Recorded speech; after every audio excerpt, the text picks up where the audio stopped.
Hey everybody, good afternoon, good morning, good evening. It is, it's 1 o'clock in California, so good afternoon, I guess. All right, I'm just loading up the sim. I restarted it real quick because I had to install the F-22 Raptor in case one of you guys starts flying around in that. I just want to be able to see it.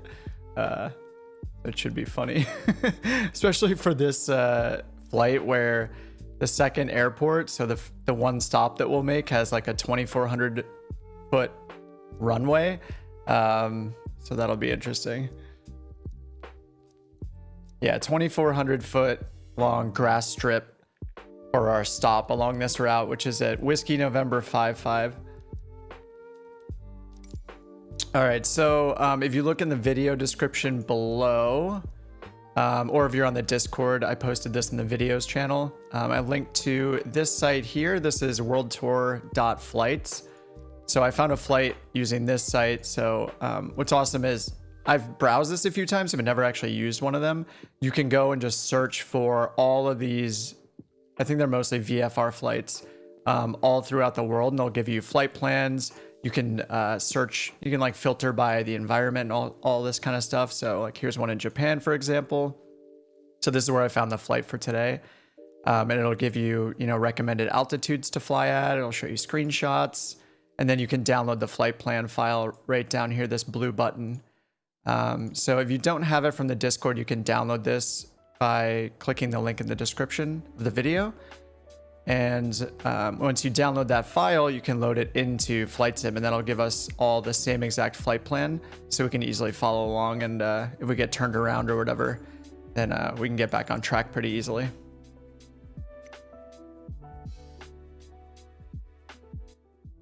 All right, so if you have it downloaded, you need to go to this More section at the bottom right down here, or hit spacebar.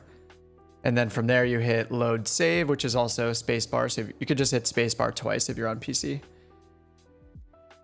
And then you can hit load, and this will open up your file browser. And then you can just find wherever you downloaded the file to. For me, it's in my downloads folder. So I just open it up, and then it'll automatically import the whole flight plan, just like this. Let me make sure I can hear myself. For me, it's, yep, I can, sounds good. Yeah, so I looked this one up. So this is in Washington in the United States. And I'm familiar with Mount Rainier just because it's a gigantic mountain in this mountain range called the Cascades. But this is going to weave in and out of that mountain range a few times. We're going to pass by Rainier here. And then I believe Mount St. Helens down here. And then there's also one stop as well. So here, this Randall Keona Air Park. This is Whiskey November 55 is the airport code. But we'll stop there and kind of regroup if a few of you are following along. And then we can chill there for a few minutes and then take off again. This second airport, though, only has a 2,400 foot grass strip, grass runway. So anything larger than like the Grand Caravan is probably not going to be able to land there easily. I think the Grand Caravan is still cutting it close. I think a Caravan's like a 2,500 foot landing distance required. So mattering your weight and stuff like that, it might be difficult to land or impossible to land. And then we're starting here at Yakima. So if you don't have the flight plan downloaded, which is, again, it's linked in the video description, you could just put these in manually. So the three codes are KYKM, so that's Yankee, Kilo, Mike. That's where we're going to depart. And then just choose, you can start at the runway if you want. I'm going to start at parking, and I'm going to fly the classic. I think I'm just going to fly the 172 today with the G1000 in it. Let's go banana yellow. But you could fly like the SR22. You could fly one of the Arrows if you have like the Arrow 3, if you have the Warrior 2. The Diamond DA40 is probably fine too. SR22. If you have the Skylane, like the 182, you could fly that. Pretty much anything smaller than a turboprop is going to be pretty good. Then over here, this is where we're going to make a pit stop. This airport right here, which is Whiskey November 55. I don't know why it's not showing the, there we go. So Randall Keona, I think, Air Park. So we're going to stop here. It's a really short grass strip. And then after that, we're going to continue on and fly south here around Mount St. Helens, I think is what's down here. I think Rainier is the first one we're going to go by over here. And then we'll go west from there and land over here at KKLS. So Kilo, Lima, Sierra for the last one. All right, so I'm going to load in at a ramp here at Yakima. And I'm using all players, no live traffic, and then live weather and time. Just because it's daytime here in the US on the West Coast, so this will be good. And then for multiplayer server, if you want to fly along, it's USA West or West USA. So you change that up here under your username. I know you guys that any of you guys in Europe or even on the East Coast of the US, it might be annoying for your ping, but yeah, I'm on the West Coast, so I tend to choose that.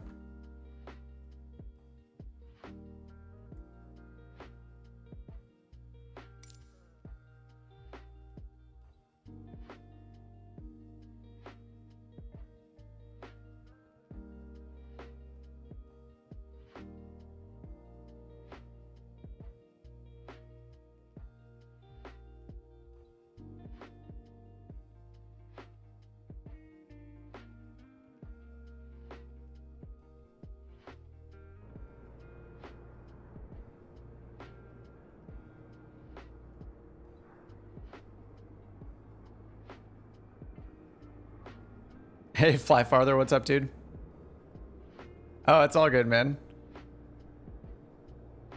Hey, Josh, what's up? Ready to go? All right. I installed a few more models, too, of planes that I didn't have installed for a while, like the Stearman and a few others. I never know what people are going to fly, but I really want to have as many installed as I can, just so if you guys fly something cool and I happen to have it, that it'll show up in the stream, too. And, you know, I can see what you're actually flying instead of a generic model.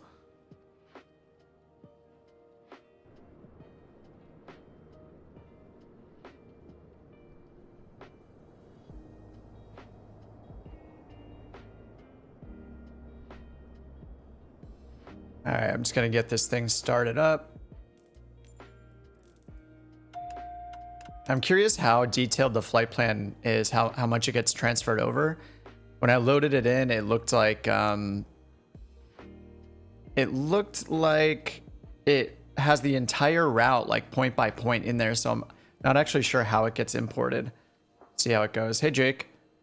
Yeah, just on YouTube. We all have the same flight plan, so if you do get ahead or get behind, you can always use the sim acceleration to catch up. So you could just fast forward to warp speed yourself up to the group if you start a little later. It's cool, CC, no problem. I don't really expect many people to join along, but yeah, if a few people join, that's great. If not, no big deal. Other end of the airport? Okay. Yeah, I'll check the METAR in a second here, and then we'll... I mean, once we get up, we can circle around. We can do like a pattern around the airport a few, and then wait for each other. And actually, I set it at live weather, and just assuming like this is a VFR flight, but I didn't do any research. You know, this is pretty casual. So we'll see how these clouds do.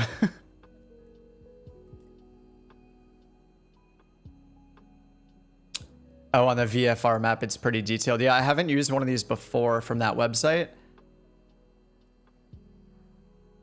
Let's see if it loads it in for me. Oh, yeah, it is. Awesome. Oh, this is great. Yeah, so it's going to be really hard for us to get lost. Could even use autopilot if you want. Hey, Chris, what's up? We're flying out of Yakima, so if you look in the video description, I put a link to a site called World Tour Flights, and you can hit the download button and download the plan file. Or if you're in the Discord, I put it in the videos channel. You can download that file and import it, and you'll get all of these waypoints for this flight. And we're going to make one stop, so you can see here. So we're taking off at Yakima, KYKM. And then we're going to go up here to the northwest. We're going to go around Mount Rainier right here. And then we're going to fly down to this airport right here, Whiskey November 55, and we'll land here. It's a really short strip, though, so make sure you have Well, make sure you're flying a smaller plane. I think you might be able to squeeze out a landing on the Grand Caravan, maybe. Anything bigger than that is probably risky. Even the Grand Caravan is going to be a risk. What add-on is that for the checklist? This is built in. So what you can do is just go to the top menu, go to checklist right here. Vishal. And if you don't have the checklist here, go to the gear on the right and make sure you have checklist right here chosen. So that'll show it in the top menu. And if you're on PC, I think the default shortcut is Shift C, C for Charlie, and that'll open it up as well. So I'm also using, like I do a lot of the time, I use the assisted checklist assistance option, and that gives you this autocomplete page. So when you start at parking, this is a really quick way to follow through all of the checklists instead of just using the quick start shortcut. Hey Hugh, how's it going, man? Welcome back, Hugh. Yeah, so I use these assisted checklists a lot just to save time, especially when I'm on the stream. If you want to use that, you go into the assistance options and then go under piloting. And then right here, assisted checklist, turn this to on. This is one of the few things I have changed from the defaults. Yeah, so right here, assisted checklist under piloting in the main assistance options menu. So once you enable this, just reopen. So just close and reopen the checklist, and you should have these other options down here. The autocomplete page will go through the whole list, and your Copilot will do it for you. If it gets stuck, you may have to use autocomplete and then force complete here, force finish in this blue button. Low volts annunciator. Check on. And it also reveals that other button called evaluate or evaluation, and that'll go step by step and move the camera for you and like read it out for you. It's a really good way to learn the checklist. Now here you can see it's getting stuck because I have some hardware button. I have some like hardware buttons that will hold these on, so I have to manually turn them off. Elevator trim. Takeoff position. Fuel selector. Both. Static pressure all source valve. Off. And then after you do that, you can just go to the next checklist, hit autocomplete. Starting engine. So this is just this is kind of an in-between solution, right? Between doing it yourself and using, if you're on PC, there's that Control E shortcut to do a quick engine start. This is kind of a good in-between. So you don't start on the runway. You can still start at parking if you want, cold and dark. And if you don't want to take the time to do the entire startup process yourself and all the checklists, you can use autocomplete. It's like a nice balance between starting on the runway and doing all of the entire checklist manually. So it's a nice time saver. Yeah, and if it ever gets stuck at anything, like here, I think it's because I'm using the G1000, it's kind of stuck at verifying this thing. You just hit this blue button in the bottom right, autocomplete, and then once again, hit it again for force finish. Indicating system. And then click autocomplete page again to continue. It can get stuck here and there. Sometimes you have to do something yourself to kind of intervene. All right, after starting engine. What's nice about the checklist too, of course, mattering what plane you pick, the checklist might be more or less detailed. The 172 has a very thorough checklist. Some of them, like if you don't do the checklist, you may end up with things not done, like turning your lights on, setting your flaps for takeoff, things like that. Those procedures that you won't get if you hit Control E to do the automatic startup. So here for the taxi one, you can see, the taxi lights and strobes and stuff will go on. And if it gets stuck and you have a hardware button for like your parking brake or anything like that, you'll have to hit that actual hardware button, like on your throttle or, wherever you have it bound to get it to actually go through the next spot.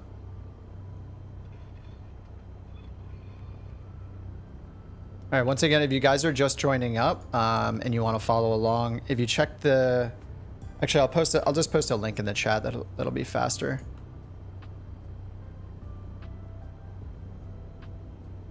But we're going to follow this right here. This flight, Cascade Mountains VFR tour. So this is part of this world tour.flight site. That's really cool. I'll just post a link in the chat. So if you guys are just joining, all you have to do is go here and then hit this blue download button And this will download the plan file. And then within the sim on the world map, you can load that in at the very bottom menu. You go to the more menu and then the load save menu. So the fastest way to do that is to hit spacebar twice if you're on PC, once you're on the world map. And then you just choose that file and it'll import this entire flight plan waypoint by waypoint. So you can see here, we'll just not be able to get lost.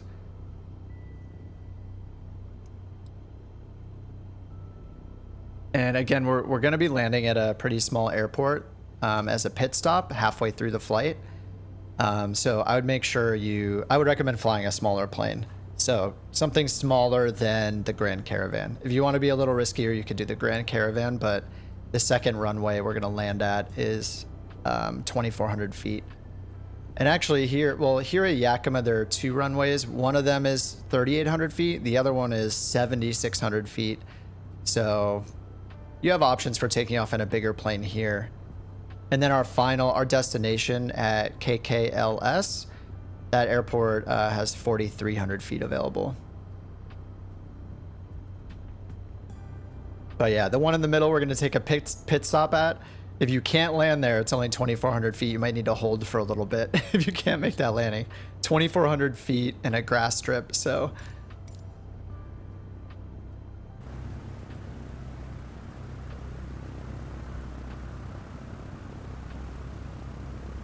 All right, I'm gonna check the current weather.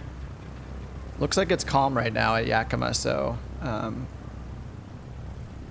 we can just take off on a runway of our choosing, I guess. Let's check the ATIS and see what's actually active. Yakima Airport information, Quebec 2000 Zulu. Wind calm. Visibility 10. Sky condition clear. Temperature 16. Dew point 10. Altimeter 29.65. 29.65. ILS runway 27 in use. And ILS 27, landing and departing 27. VFR aircraft say direction of flight. All aircraft read back hold short instructions. All right, so we're gonna taxi over to runway 27.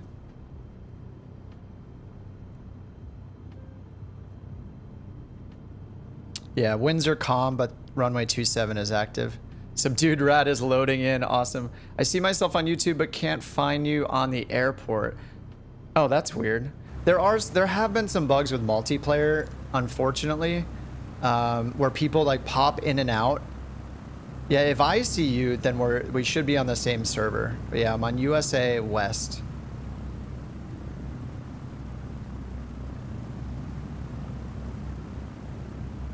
So yeah, we're gonna take off at runway 27 when you guys are ready.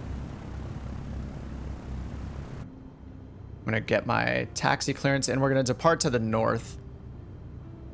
So when you get your VFR taxi permission, you can choose depart north. Yakima ground, Cessna November 21 Kilo India Papa with Quebec request taxi. Yeah, all players. Yeah, what Hugh said. So in the main menu, when you choose your weather and time and all that, the flight conditions menu, yeah, choose all players. That means that no matter what our weather and time settings are, we'll be able to see each other.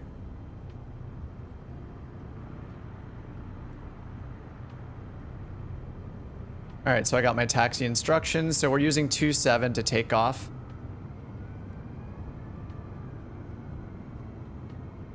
Taxiway Charlie, cross 22. Taxiway Charlie, cross runway 22 Charlie Bravo Cessna Charlie Bravo.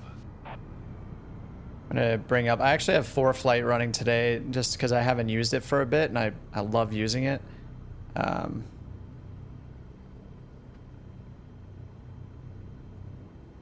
gonna turn that on and see if I can taxi here. So we're going runway cross 22. Taxiway Charlie is actually straight ahead of us.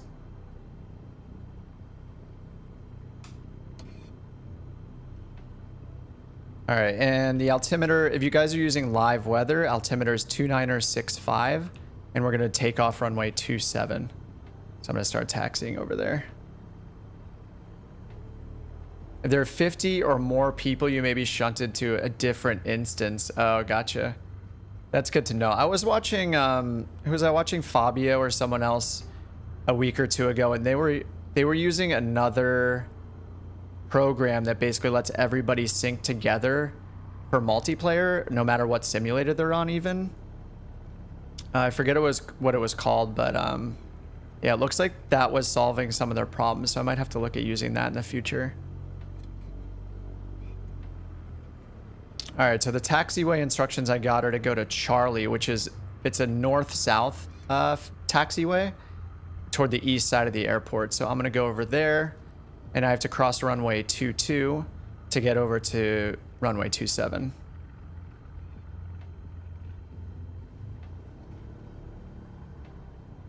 Oh, there's my taxi ribbon.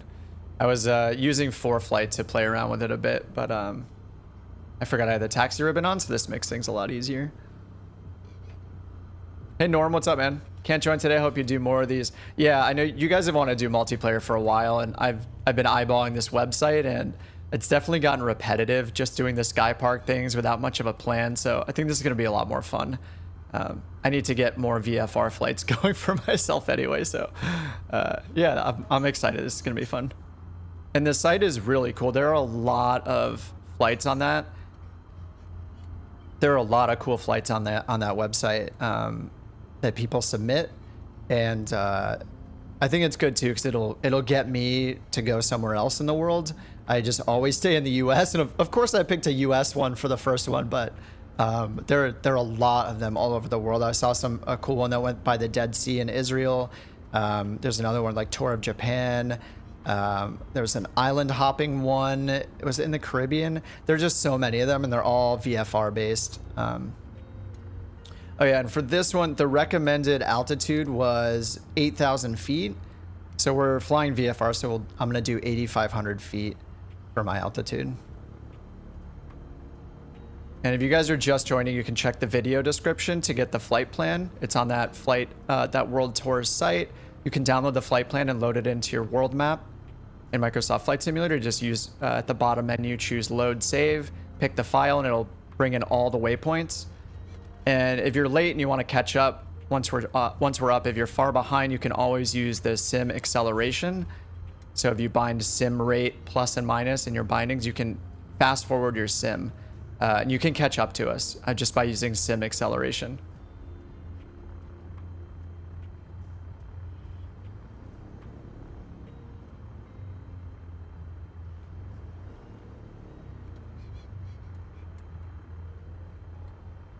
All right, and we're gonna take off runway 27 here at Yakima.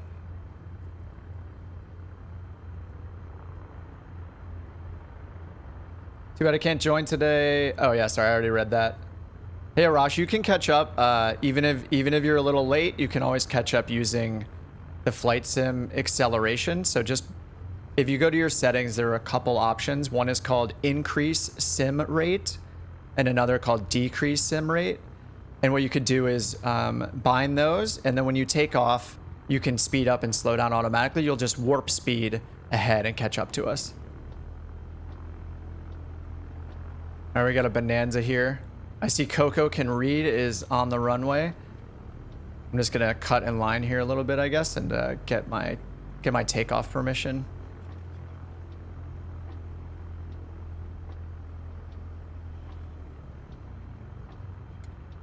And yeah, we're going runway 27, guys, at Yakima if you're using live weather.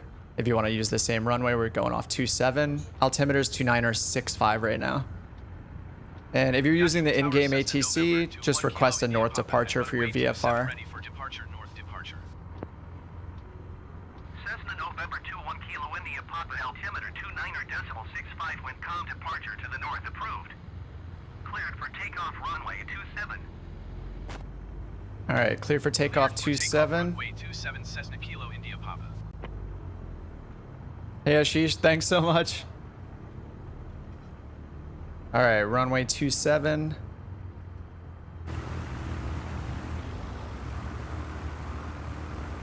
Man, there's a bunch of you guys. All right, I'm just gonna do a rolling takeoff. There's no time to waste here.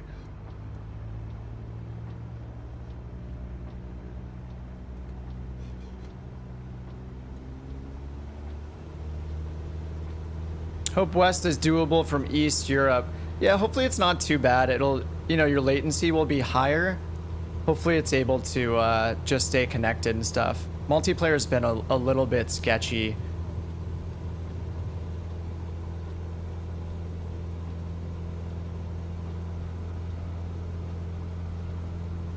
All right, I'm up. We're gonna cruise at 8,500 today, but I mean, we could keep it lower to start if we want and just kind of, you know, play it by eye, if you would. Just so we can see more of the terrain, but the mountains are gonna get huge over there. So the recommended cruise for this is 8,000. So since we're VFR, we'd do like 8,500 or. Cessna Kilo India Papa, continue for north departure.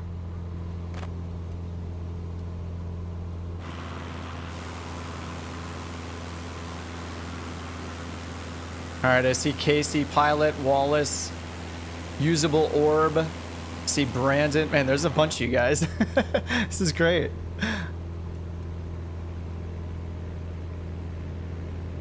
Cagier swing right in front of me. Oh, you're in the 182. I think I installed the 182. So I should be able to see your model correctly. All right, I'm going to turn to the right here. Kilo India Papa, acknowledge last transmission. And if you guys have the flight plan loaded in, you'll see all the same waypoints that I'm seeing. So we're just going to stick to the plan. I'm just going to fly it by hand. I'll see if I get too tired of hand flying, turn on the autopilot.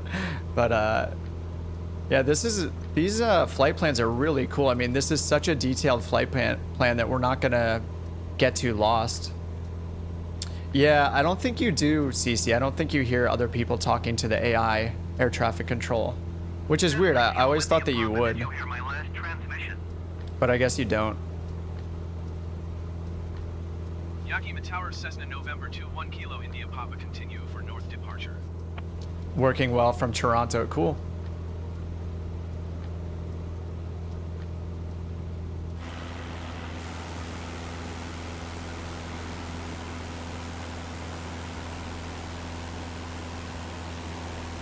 It's like most of you guys are in the 172. What's the BE36? Is that the Oh, that's the Bonanza, sorry. Bonanza. What else do we got? I saw somebody in the Skylane, right? I saw 182. I think I have the Skylane. All right, I'm gonna turn towards the right here, try to get onto course. It's not too big of a deal if we get off course a little bit. I mean, it's just a good guideline to make sure we don't get too far off. Oh, ATC to live traffic. Yeah, I hear it talk to the live traffic. I just have multiplayer on and live traffic off right now.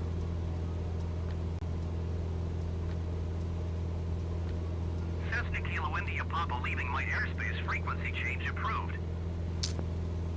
Oh, no, I'm gonna turn on auto ATC. I don't know why I use ATC so much. I feel like it's just it's so quiet without it that I feel like I want it on. But a lot of the time I end up turning on the assistance option and just letting the co-pilot handle it. November 21 Kilo India Papa is type Cessna Skyhawk 5 miles northwest of Yakima, 3,500 feet.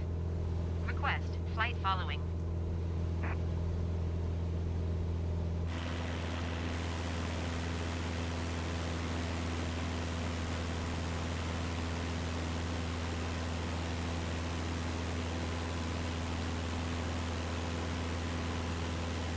Okay, see Endgame's in the DA40.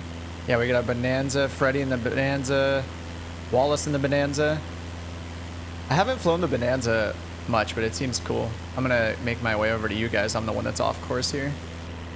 And if you guys are a little bit behind, just use the sim rate increase and decrease key bindings.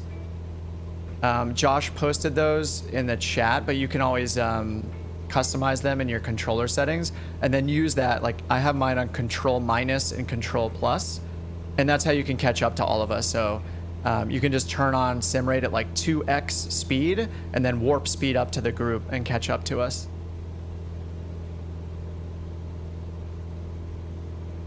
All right, we're at 4,400 feet. I'm gonna lean my mixture a little bit here.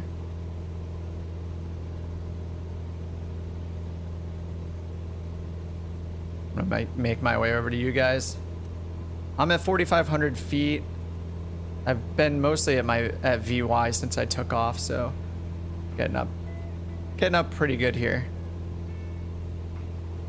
Yeah, you can already see the terrain coming up here, so we're not going to be able to be too low for too long.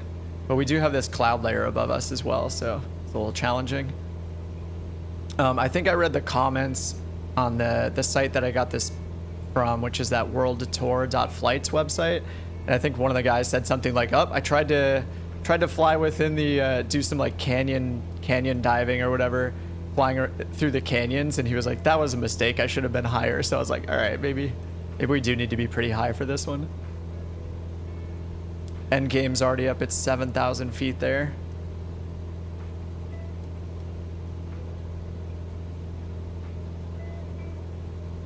So at the CT-182, is that not the Skylane? Which plane is that? It says 182. I assume that's the Skylane. Could be wrong. Probably wrong.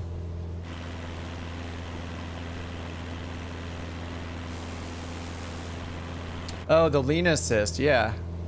Let me be a dork and turn on autopilot while I do that. I'll turn it back off once I'm done going through this.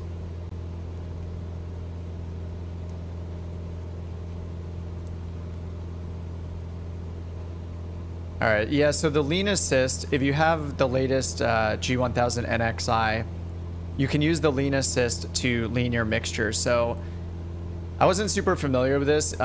Usually there are a couple different strategies for leaning your engine.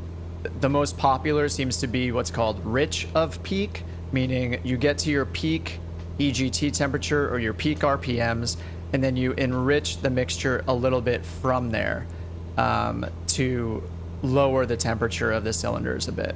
And then there's another one which is lean of peak, which is you get to the peak EGT or your peak RPMs, and then you lean the engine mixture even further from there. The most common seems to be rich of peak.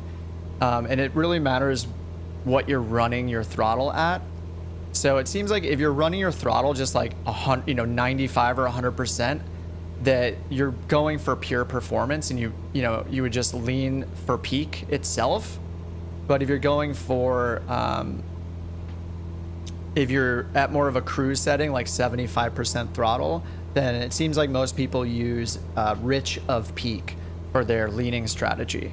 So what I was doing for the longest time is just leaning to get maximum RPM. So right now I'm pulling my mixture back.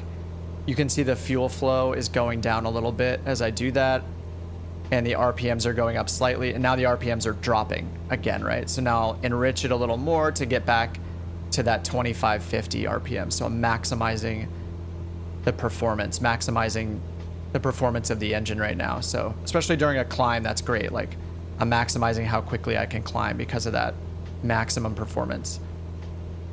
But when you're in a cruise, the lean page comes in really useful if you want to use the EGT or the CHT to lean your engine. EGT is exhaust gas temperature, and then CHT is cylinder head temperature.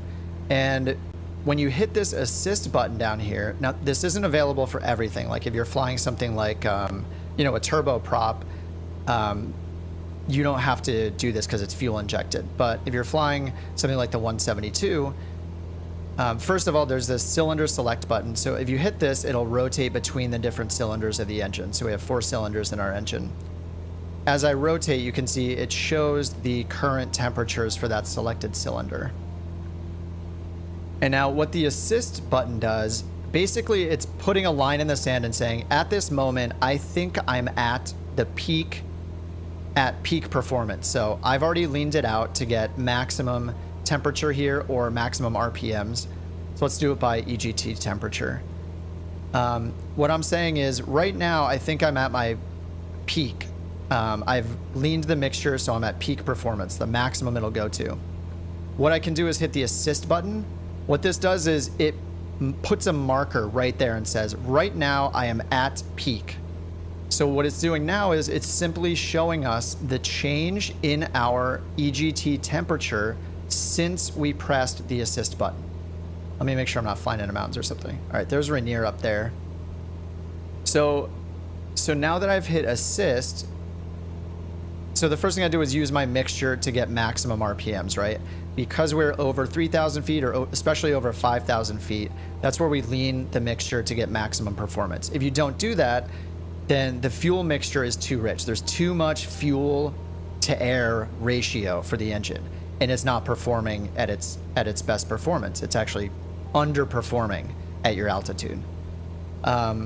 So what we're doing now is, if you see here, it says change in peak. This little triangle means delta, which means change in. So change in peak temperature. Since we hit the assist button, it has gone down by 11 degrees Fahrenheit. So this is useful if you're following a specific leaning strategy. So rich of peak, for example, what I read for the 172 is that you want to get to peak temperature and then you want to enrich it from there to get around a negative 50 degree change. So all I would do in this case, if that's what I'm following, I would lean for maximum. So I'm going to lean a little bit now just to make sure I'm at the max. All right, so there's 2550 on my RPMs, 1555 on my EGT. And now I'm saying, all right, I am at my peak. So I'm going to lean, or I'm going to do rich of peak strategy. So I'm going to hit the assist button. And now all I do is enrich it. So I put more mixture in and I watch for that change in peak temperature to drop to my target of negative 50 degrees. So this is different for every plane. You may choose to enrich it more. You may want to get negative 75 or negative 100 degrees Fahrenheit difference. So what I'm doing is rich of peak. I'm trying to get a drop of 50 degrees Fahrenheit from peak. So I was at peak and now I'm enriching. I'm adding more mixture to get down to negative 50 degrees. And that's different for every plane, for every engine. You may be trying to lean of peak to a certain drop in temperature. I'm just doing one that I looked up, because I'm just learning this stuff too. But negative 50 seems to be a rough change for doing rich of peak in the 172. So now it's at negative 50 degrees. That's meaning from the moment I hit assist, it has dropped 50 degrees in temperature. So now I can lean it a little more and try to keep it around 50. Now this is running hot because I haven't pulled back my throttle yet. You would have pulled your throttle back to 75% first before doing this. So this is running still at maximum throttle. But yeah, I'm not trying to get fuel economy or performance. I'm just kind of going full all out just for fun in the sim and make sure I don't lose people. So for now, what I'm going to do is not worry about leaning like that. I'm just going to lean for maximum performance just to, really make the engine angry and just go as fast as possible. Yeah, there are a lot of rules to learn around that. I'm not an expert in that stuff. I've just been learning about it myself. But yeah, that's basically the strategy is you use the assist to dial in a target drop in temperature from the peak cylinder temperature. Whether you're going rich of peak or lean of peak is up to you and the plane you're flying and what's best for it. So you'd have to look that stuff up for the plane you're flying, but that's my basic understanding of how it works. So I hope that helps out. And yeah, the assist mode is not anything super magical. All it does is track when you press that button, what's the change in temperature in the hottest cylinder since you press that button. That's all it does. There's no magical auto mixture leaning stuff happening or anything like that. It's just a simple convenience thing to give you that change in peak temperature right there. So if you weren't already at peak, you would need to turn assist off and back on to kind of reset that number. Anyway, I hope that helps out. Hopefully that wasn't too long of an explanation.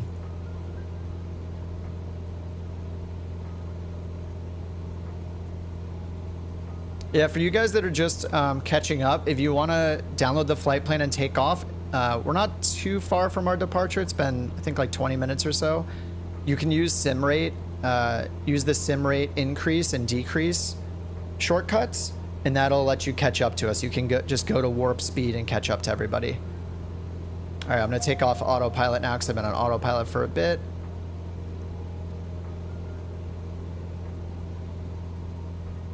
I see subdued rat. All right, yeah, we're turning right here now, just following the flight plan. Looks like we're pretty clear of the mountains. We can see Rainier clear as day over there already.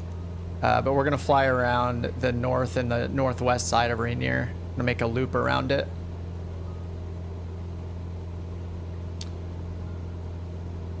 Hey Naptown, what's up? Welcome back, man.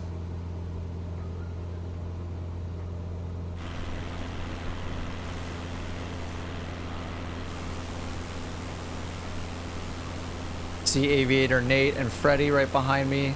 Usable Orb as well. There's a bunch of you guys here, damn. KC again. I see Arash. What's an E300? Is that the Cub? Let me fly closer. Yeah, the recommended altitude for this was 8,500 feet, but we can probably be a bit lower than that until we get more towards the towards Rainier. It is more fun to fly lower, of course, so yeah. Oh, it's the extra. Got it. E300 is the extra. I'm still learning all the codes too. Not familiar with many of the ones besides the ones that I'm flying myself.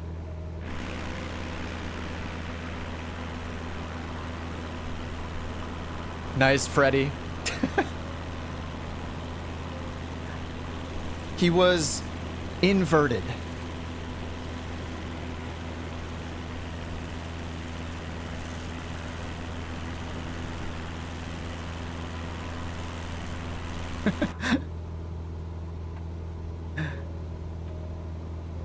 Hey lineman, yeah, I see you. Thanks for joining. Man, there's so many people. I need to I might need to turn the it's just we're seeing more nameplates than we're seeing scenery at this point.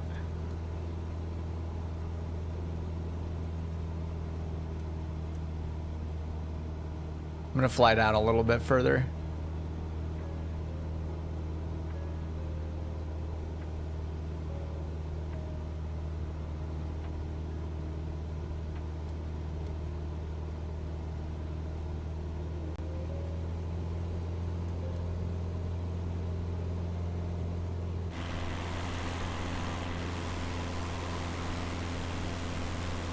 Subdued is following the flight plan to a T. I'm pretty far off to the west. I'm just gonna go to that next waypoint, which for me is user waypoint 5 is where I'm heading at. Looks like a bunch of you guys are up ahead a bit further already. Probably at 5 or some of you on the way to 6 already.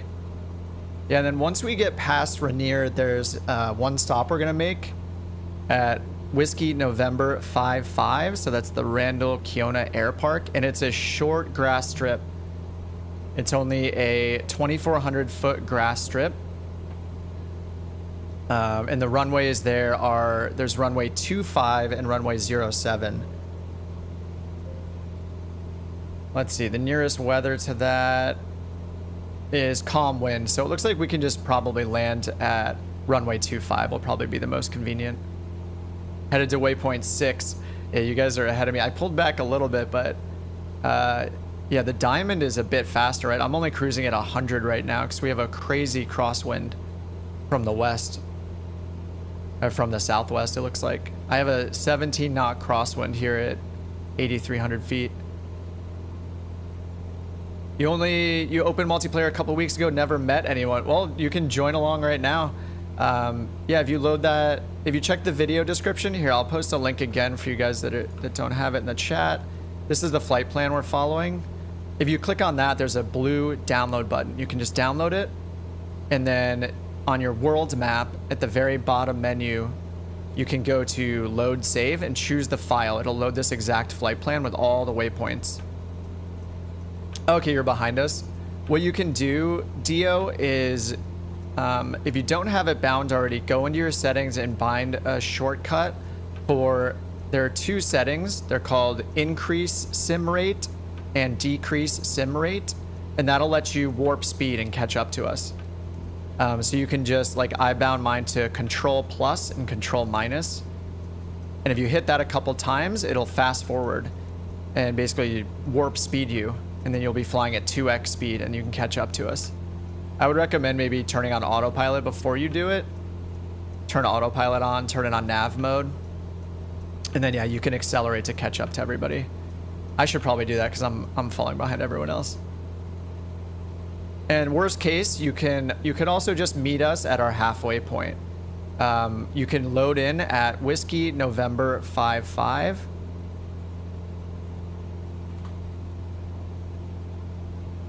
There, I just put that in the chat. So Whiskey November 55, that's kind of a little bit over halfway through the flight, but that's where we're gonna fly and land. We're gonna make a pit stop there and regroup. And then from there, we'll take off and head to our destination, which is Southwest Washington Regional. That is KKLS. So we're just, but for now, we're gonna sightsee around Rainier, fly around the north and northwest side of Rainier. So let's see, if I wanna catch up now, I can, let's see, who's in front of us? A couple of you guys are already towards checkpoint 6. So it looks like it's gonna turn to the west here towards number 7.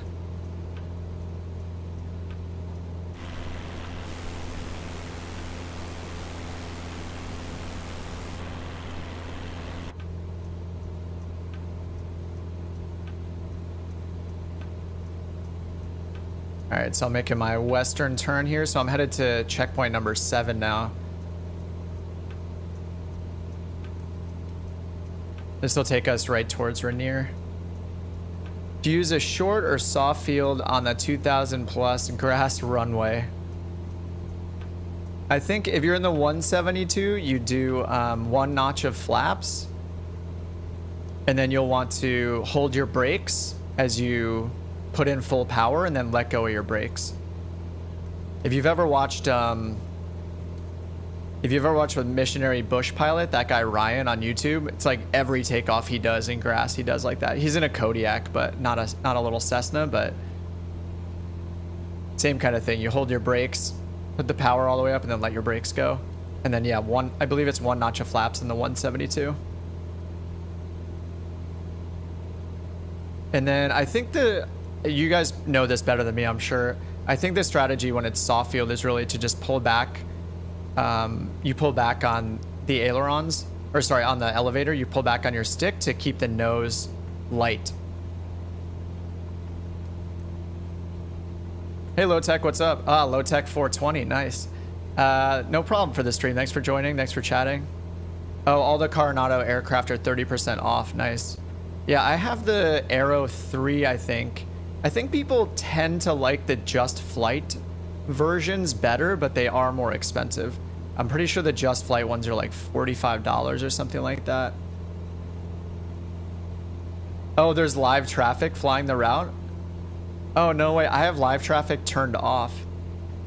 That's cool. November 577 Bravo Fox. Real plane flying the route.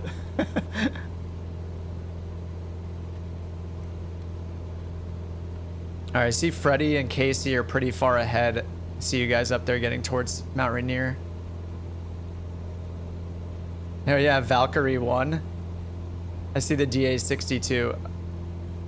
Is that you, Ashish? Yeah, I see you up there. You're almost 12,000 feet. I'm gonna catch up to Subdued Rat here, I think. The Coronado, oh, the Mooney M20R, fun to fly. Nice. That thing is really fast, isn't it? I see a lot of 172s. I see Valkyrie is a DA62. Endgame is in a DA40. Somebody up there's in an extra. There's a couple Bonanzas as well. What is the CC-19? Subdued Rat, what are you flying? I'm not sure what that is.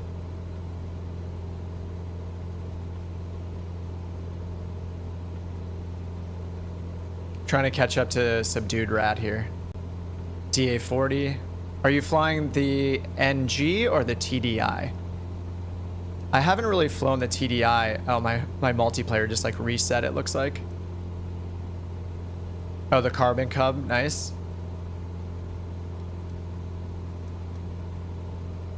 Yeah, you see on my multiplayer, I just lost all you guys. It's just like intermittent. It's something they're gonna have to fix. Hopefully it's fixed on Tuesday. So 2 days from now, sim update number 6 is coming out. And there are a bunch of bug fixes. If you go to the forums, the Microsoft Flight Sim forums, they list out all the bug fixes that are coming up. And I think one of the things they also did is terrain level of detail, like, or distance. You can change it up to 400, I think, instead of 200 now. So if you want that detail really far into the distance, you have that option when the update comes out on Tuesday. Hey Neil, what's up? Gotten pretty good flying the A320neo with ILS. How do you start with the other planes? Man, if you're flying the 320, it sounds like the other planes are going to be cake for you. Oh, the airport history will work? Like were there logbook bugs? Is that what you mean, Hugh?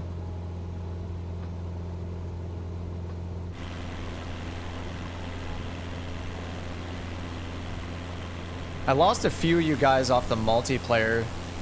Oh, I see you back there, Dio. Aviator is pretty close behind me. And Orb as well.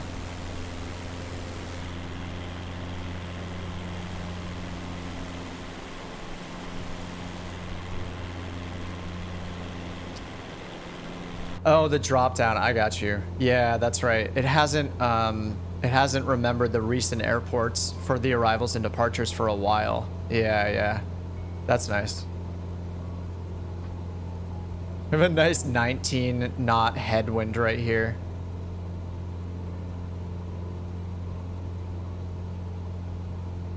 All right, I'm gonna turn back onto course. I'm supposed to be heading a little more southwest here. There's this cool like canyon in front of us, or this valley here between these two mountaintops. A320 is pretty much all automated. Smaller planes you need to do a lot manually. Yeah, I personally have stuck to the smaller planes, and you know, I'm learning stuff every day, every week about what I'm doing wrong, basically.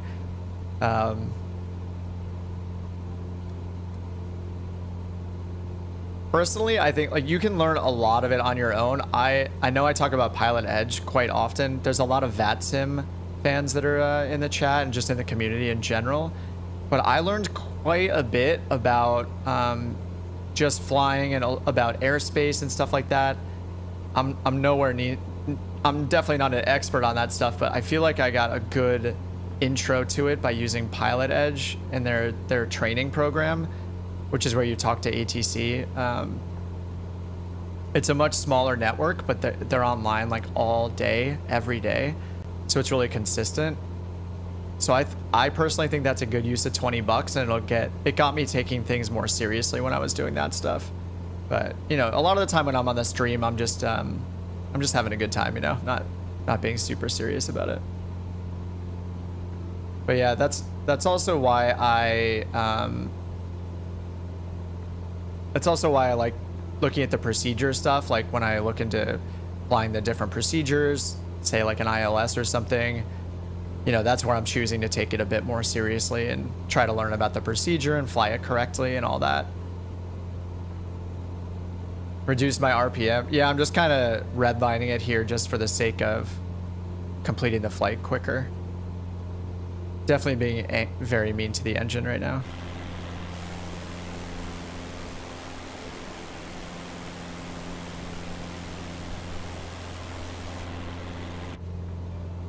I could at least reduce it to the green, into the green band, I guess. What is that, 2600? Looks like KC's already rounding Rainier right now. We're getting really close to it.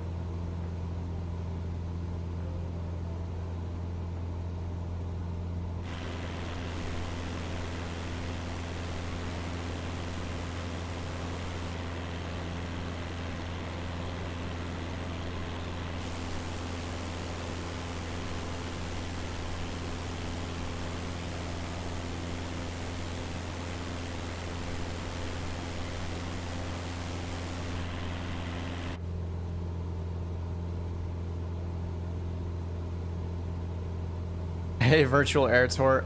We took off from Yakima in Washington. Here, I'll put a link. We're using one of the flight plans from the World Tour site. Here's the link again. And we're gonna make a pit stop at Little Airfield, Whiskey November 55. We're gonna make a pit stop there. So if you wanna join the group there, you can do that, or you can try to time warp, like time accelerate to us and catch up from Yakima, but we're a good like half hour in already. hard being serious when ATC says fly straight. The ATC is really repetitive. Like every time, like you know exactly what they're gonna say every time, but yeah, ATC can be a little weird. I usually use the in-game ATC just because I feel like it's strange to not have it. It just feels like a little lonely, and yeah, I use it pretty often. Oh yeah, I see 2-1 Whiskey up to the north. I'm just following the flight plan from that site, and they have a stop at Whiskey November 5-5. All right, getting closer to Rainier. The clouds are like perfect for this flight right now. Like they're too high to... Actually, I'm not sure about the ones right around Mount Rainier, not if those are conflicting with our VFR rules or not, but at least right now we have cool... This is using live weather. There's cool cloud coverage, but it's not in our way for flying VFR. This is pretty cool.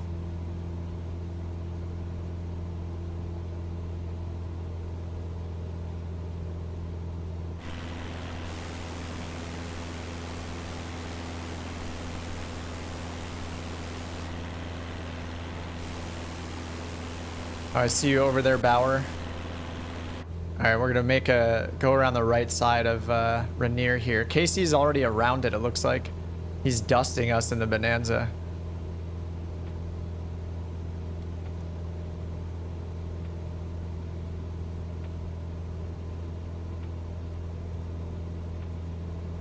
Yeah, the only risk with flying a bigger plane in this, like the DA-40 and the Bonanza, are gonna be fine, I think. I'm not super familiar with their landing distance requirements, like their runway length requirements.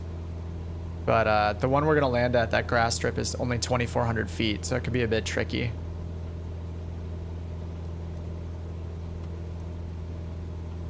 Clouds are way above the peak. Okay, awesome.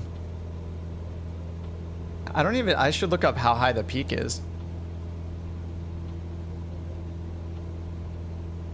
The sound of wind whooshing. Yeah, I just hit like some sort of downdraft or updraft a second ago. It like pulled me really hard to the right. I think they did make some updates to that in the last, was it the world update or the sim update? It might've been sim update 5. Whoa, like right there, that gust. Like that gust just totally tipped me over to the right there. It's pretty crazy.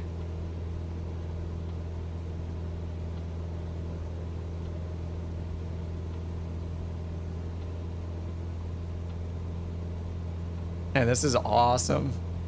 I do have the tree mod on. That's the one mod that I always kind of pimp. Is the Bijan trees, and they're just awesome looking. I have the autumn ones installed right now. Autumn for the northern hemisphere.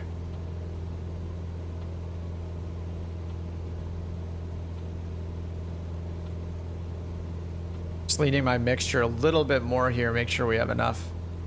We're at 8,500 feet still. It's gonna go around the base here. Oh, 14,000 for Rainier.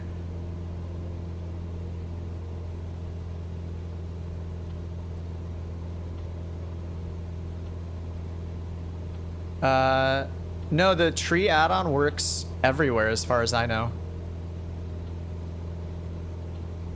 Yeah, it replaces all of the stock trees. They're all green. Mattering which season you installed will determine the color of the trees. Yeah, all of these are green for me right now too.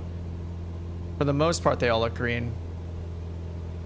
But I do see like orange and, you know, gold, yellow and red and gold leaves as well. Mattering what area of the world I'm flying in, or what area of the US I'm flying in, I guess I should say. I'm gonna go a little bit to the right here. Where'd Casey pilot disappear to? He was really far ahead of us. He's in the Bonanza, so he's just going way faster than I am in the 172. All right, I'm gonna turn to the right here to stay on this path. Just make sure I stay clear of these peaks over here.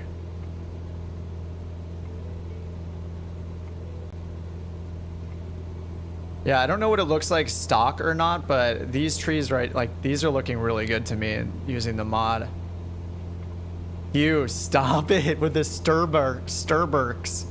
I did get Sturberks this morning. Thanks, man.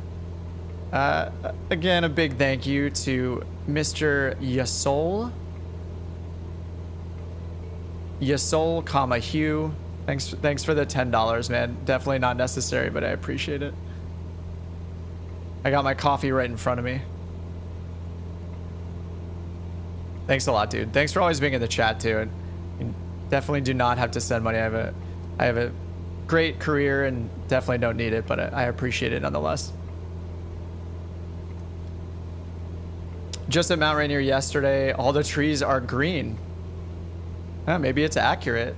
I mean, that guy, Bijan, the guy that makes the tree mod and the islands mod and stuff, is insanely like driven. That guy is updating the trees like every single week, sometimes multiple times a week, and just adding more like points of interest, customizing the trees throughout the world in certain locations.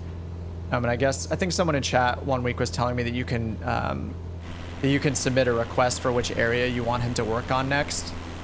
Yeah, it's really cool. Like that guy is crushing it. They're amazing. I feel like I'm losing a little altitude here. No, it looks like I'm good. I'm just at 9,500 feet now, just being really conservative.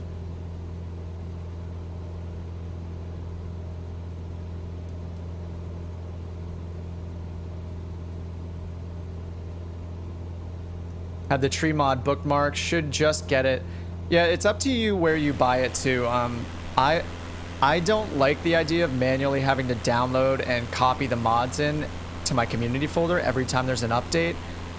But with the tree mod, because of how often it gets updated and knowing that it's not going to be updated as often in the Sim Marketplace, I think those are reasons to get the one from Sim Marketplace instead of the one in the Microsoft Flight Sim Marketplace. It's like simmarketplace.com is where I downloaded it. But if you don't care about having the latest updates like as quickly as they come out, then and you want the convenience of updating the mod within the sim, then I would buy it within the sim. It's also split up by season in the sim, so you can buy the summer one and the autumn one right now, I think. Whereas if you buy it from simmarket.com like I did, that one, you get all 4 of them in every update, so you can just choose whenever you want, install whichever one you want. I mean, you can do that in the sim as well once all 4 are out, but yeah, it's up to you. There's, pluses and minuses to each way. Dude, this whole area right here looks so good. I just love the like patches of trees with the snow. Like, it's really cool. It's like a little lake down there too. All right, looks like I'm gonna be making a left here soon. The wind is crazy. You can see how it's just pushing from the side Rainier is on, just like pushing us away from it. It's pretty crazy. Yeah, we have a 22 knot headwind. It's a little off the left of our nose, but yeah, this is really cool. Altitude, you're gonna want to be at like 8,000 or higher. I've climbed a bit here just as I'm going around Rainier. Wind's buffeting you all over. Yeah, it's pretty crazy how much it's doing that. It's really cool. Oh, and the DA40, yeah, with that wingspan, you're probably feeling it even more than I am, or maybe less, right? I guess the extra wingspan would make it feel a bit more stable. Yeah, it's kind of rocking me around here every now and then. I'll get a big gust, and it'll bank us to the right.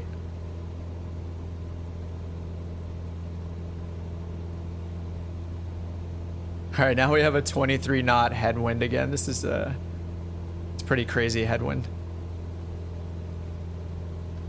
Mount St. Helens on the horizon at 11 o'clock. I think that's where we're headed next, actually, on this flight plan. It's gonna bring us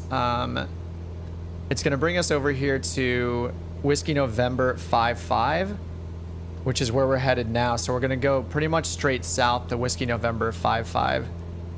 And we're gonna land there. So you guys landing there, that airport is at 934 MSL. So call it about 1,000 feet is the airport elevation, or 900 feet, 930 feet. The runway is 25, or 07, we'll probably want to land,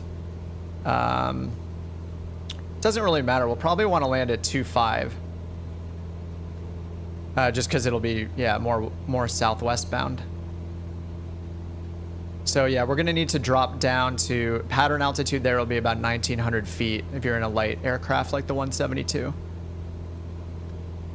So yeah, once you get around Rainier, we're gonna make a pit stop there at Whiskey November 55, and then after that, we're gonna take off again and go towards Mount St. Helens. I believe it's Mount St. Helens is the next one that this flight plan loops around.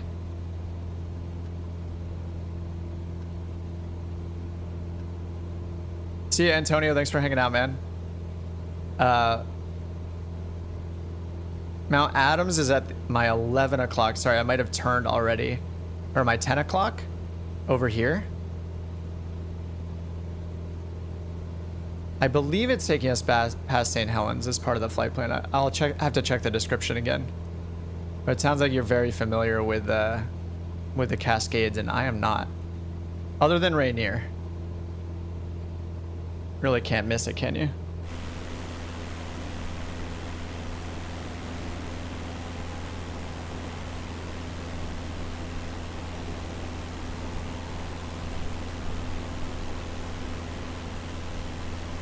I see FedEx here in the 182.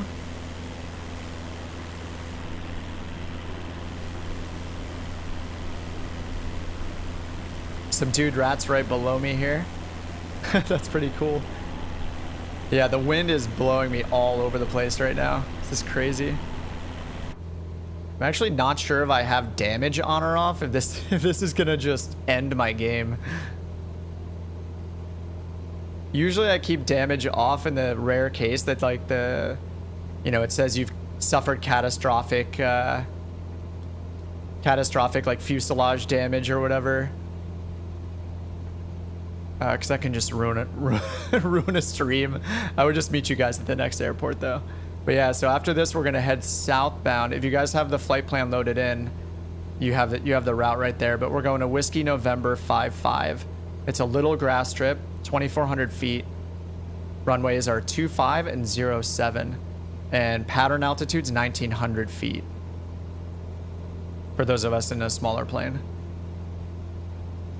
Keep damage off. Yeah, it's a good idea. You don't want it to ruin your day or your night.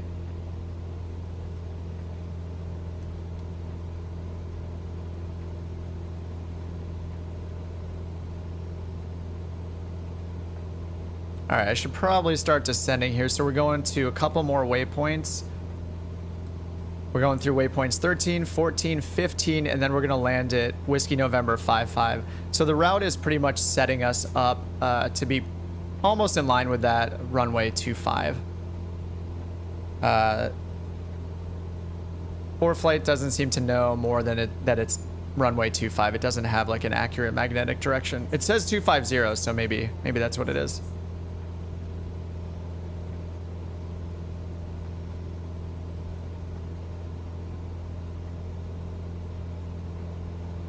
Wish they animated the catastrophic damage. Yeah. Yeah, it would be cool if there could be damage and you could try to save the plane or do an emergency landing and stuff like that. That would be really cool. And these gusts are crazy right now. You can see how much of a... Actually, let me reset the camera completely, make sure it's not just off center. Yeah, usually, so you can see like, the tail should be straight. So this is how crazy the crosswind is right now, pushing our tail to the left like that. There's KC right below us in the Bonanza.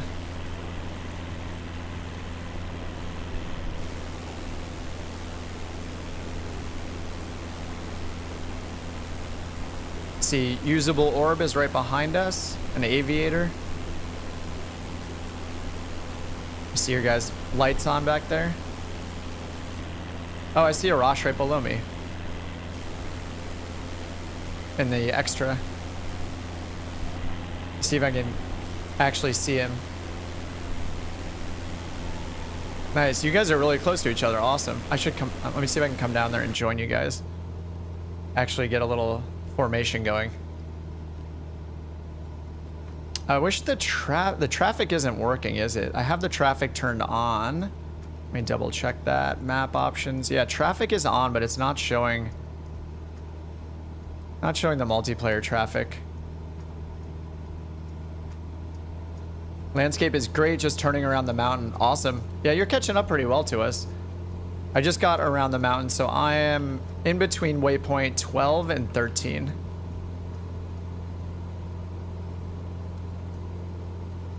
Only AI traffic.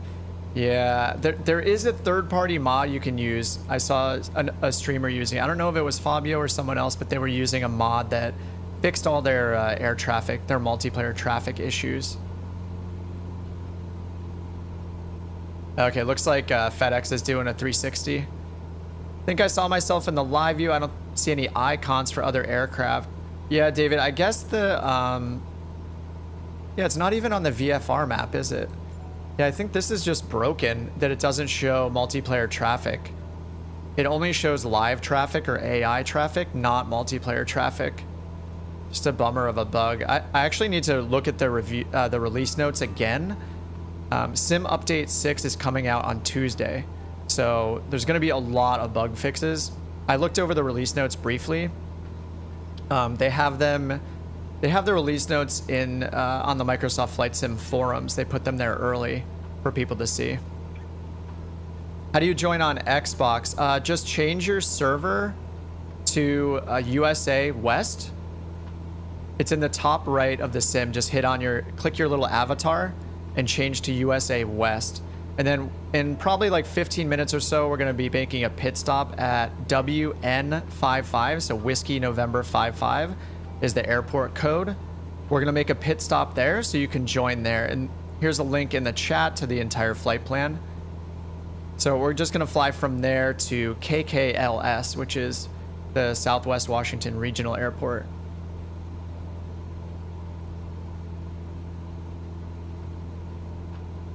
Let's see if I can see you guys behind. I don't know what's up with the cameras either. These bugs have been kind of weird too. To keep resetting my camera. Okay, I'm gonna make my way over here to Coco and Arash. Dude, that view is so cool.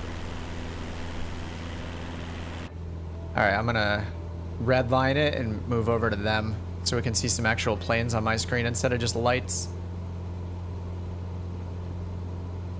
Yeah, so we're gonna head south at this portion, turn to the west, and then we're gonna need to get down to 2,000 feet MSL for pattern altitude. And the airport we're landing at is a little grass strip, only 2,400 feet long, runway 25. It says the winds are calm there, so seems like 25 will be fine for us. I don't know what the obstacles around there are though. We're just doing this, we're doing this live.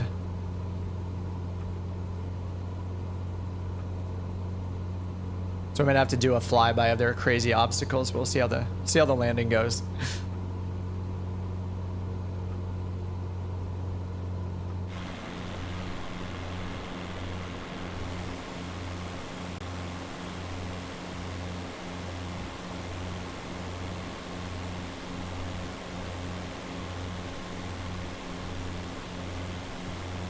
I see astigmatism above us. Usable orb. Oh yeah, FedEx did a 360 it looks like. I'm gonna try to catch up to Coco right here. He's pretty close to me in a 172.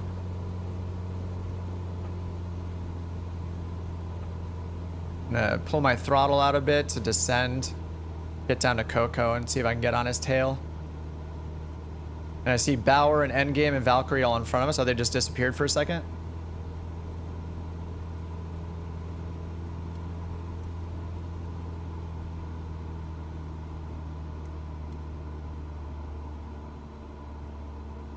Yeah, so airport elevation where we're pit stopping again is 934 feet.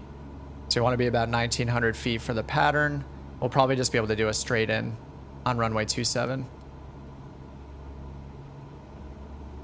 I doubt any of us have ever landed here, so it's gonna be a challenge for everybody.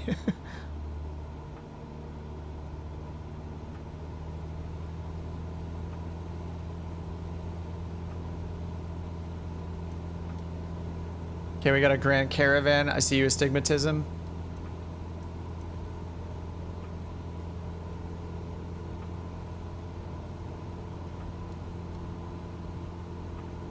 Already landed. How do you see me in front? Let me see. Well, it just reset. I saw... Is your in-game name Arash? I saw you briefly, but yeah, a bunch of people disappeared, so maybe there's some lag or something.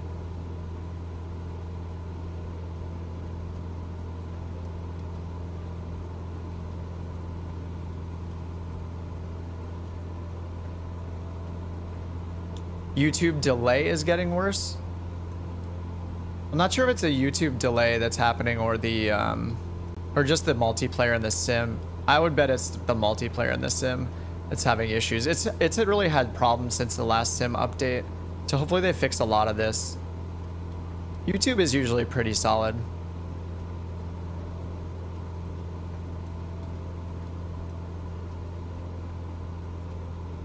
All right, well, the winds are much calmer now. I have a 7 or 8 knot wind off to the right instead of that 22 knots we had around Rainier.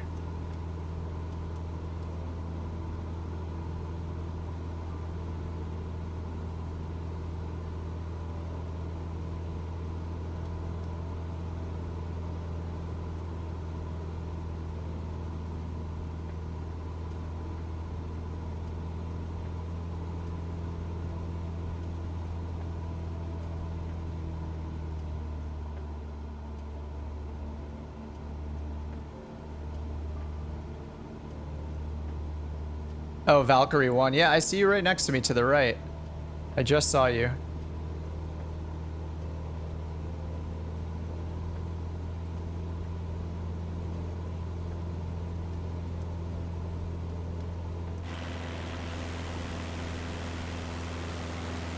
Oh wait, no. So sorry, Valkyrie. It wasn't you. I saw you way ahead of me. Yeah, you disappeared a while ago. You and KC were far ahead.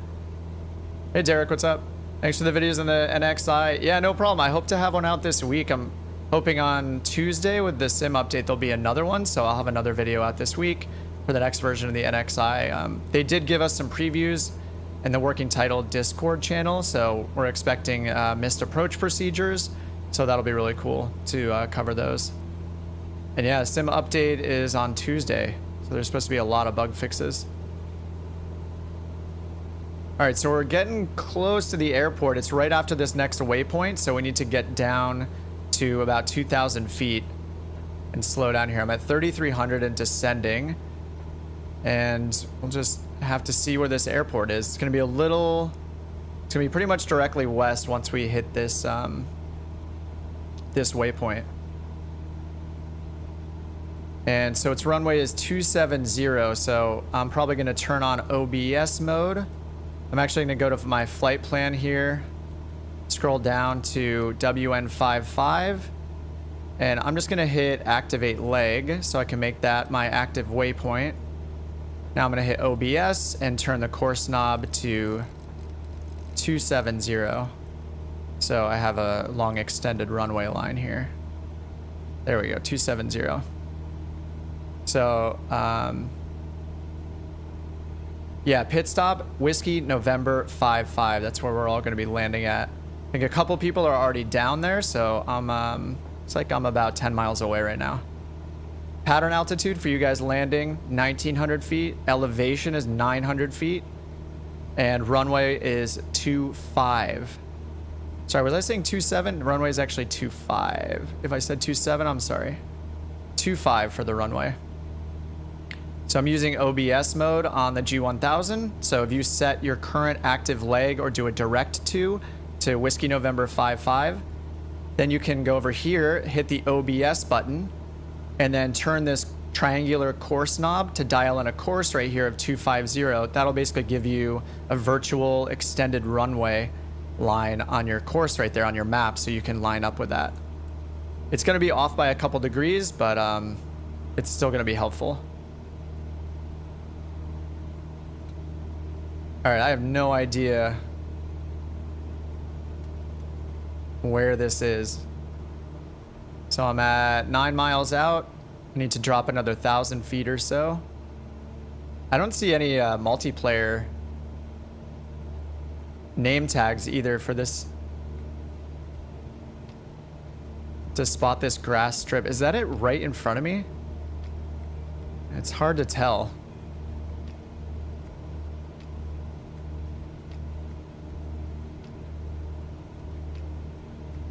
It is 8.2 miles away. I think it might be over those hills right there. It's hard to tell.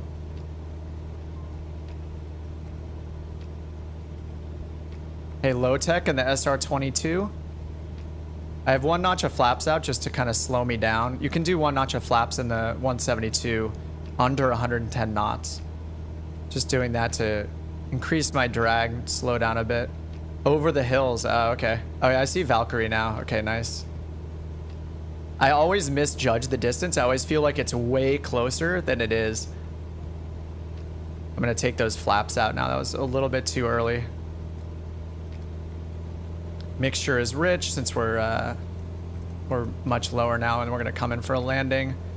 I'm going to be a good pilot here and turn my fuel pumps on.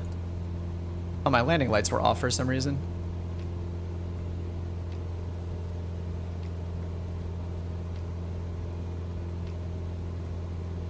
Oh, brown strip, awesome. Love the info we get in here. The chat's so helpful. Clear the runway. Good thing we can't collide.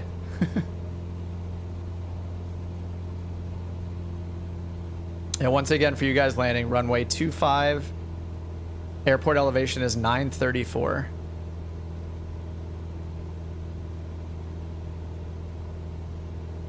I think I see this trip right there.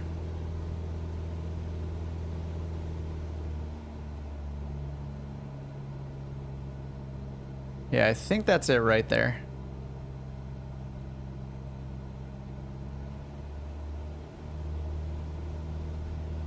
Valk is not where I am.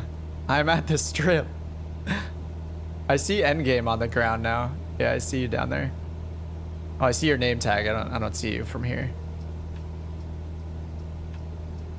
All right, so I'm gonna pitch my nose up and slow down. I'm at 2,500 feet and we are 4 miles out.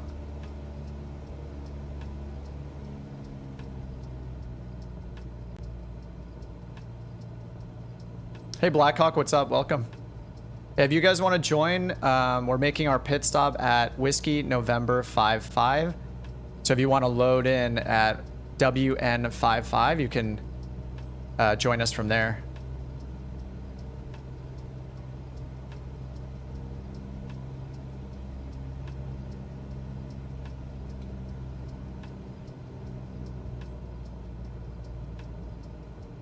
And looks like I have a 5-knot headwind right now, so it looks like 2.5 is a good runway choice.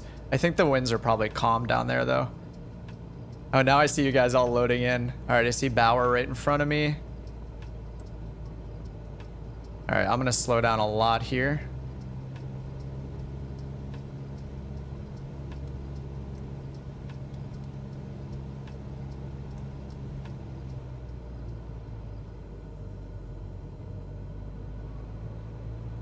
Mixture is rich and fuel pumps are on.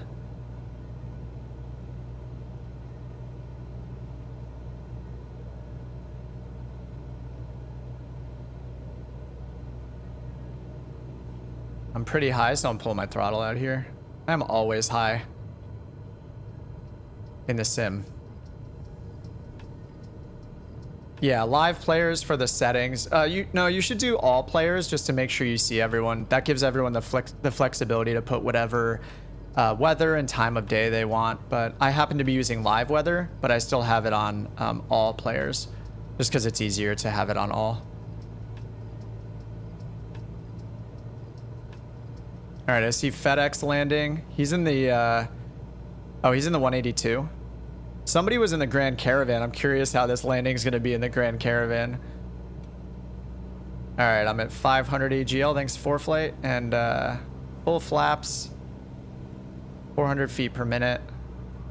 Yeah, this looks like the preferred way to land anyway. There's kind of a clearing of the trees before the runway. Thanks for clearing. Thanks for clarifying. On caffeine, of course. Thanks to Hugh. High on caffeine.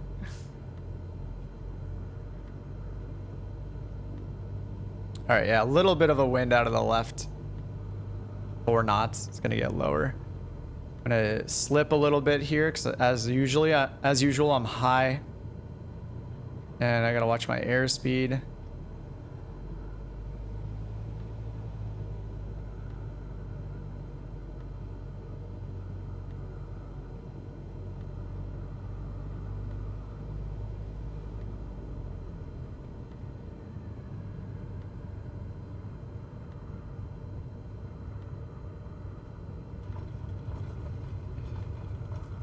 Awesome.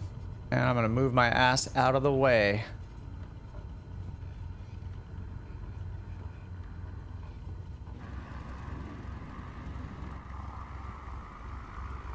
Come subdued.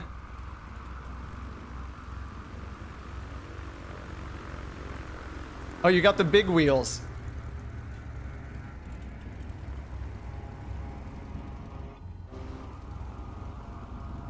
I don't know, why is my drone not? My drone camera isn't working. Why? Oh, I wanted to watch everyone land and I can't get my drone camera working. Let's try this. Nope, all the shortcuts are broken. What was that? What?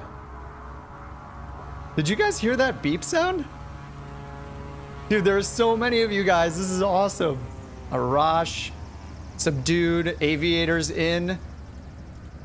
Valkyrie and KC got here really fast. Here comes usable orb. Sorry, I can't fly my drone camera over there for some reason. I don't know why. See you coming in though.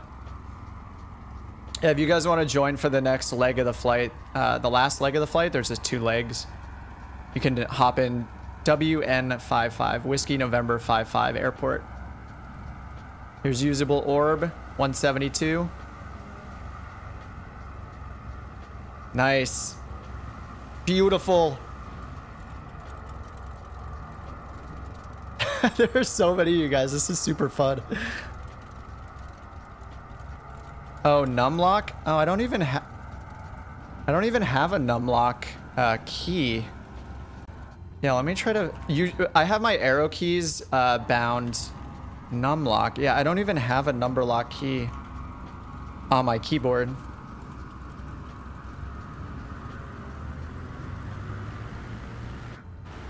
Yeah, I'm not sure why it's doing this.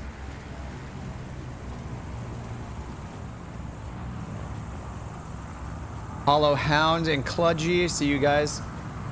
And Dio-Nut's coming in right now. He's at 2,500 feet. We'll wait for him to land, and then let's all line up back on 2.5. Looks like there was a little bit of a wind on the way, and we can line up back on 2.5. On PC, landscapes, you can, switch your server to US West. It's in the top right menu, so way up here where your name is, just click that and change your server to US West. And then just load in at Whiskey November 55. I'll put that in the chat. And then we're gonna head to KKLS. We have a flight plan that's more detailed, but ultimately we'll be at KKLS.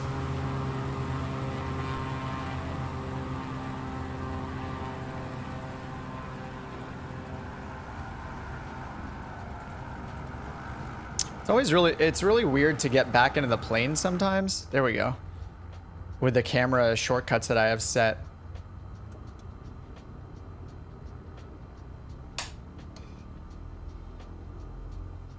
Yeah, so we're on US West. We're gonna take off from Whiskey November 55. Next, we're just gonna wait 1 minute here. Dio-Nut's on his way in, or his or her way in, 1,700 feet. Man, I wish I knew how to fix my drone camera so I could fly over there. I like to get like closer in, and all the free camera shortcuts just aren't working.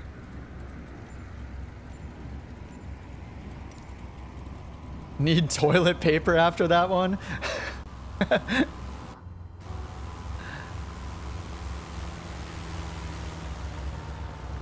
This is a cool airstrip. It was actually, it's not as bad. If we came in from the other way, it would have been way scarier. There's like trees right at the end of the runway, right? Yeah, there's like trees right here at the end of the runway, and then a hill right past it. So 2.5 was definitely the right choice. No pressure, Donut. No pressure at all. Yeah, we can make our way over to 2.5 once Donut lands. Oh, the caravan worked? Oh, I missed the caravan coming in, sorry. Yeah, I was curious. I mean, the caravan stops so fast.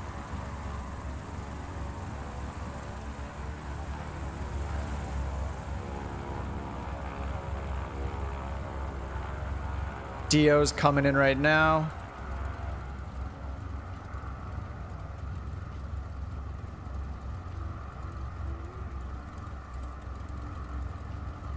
The runway is a lot longer than I thought it was going to be. I mean, 2,400 feet is it's a pretty good runway length.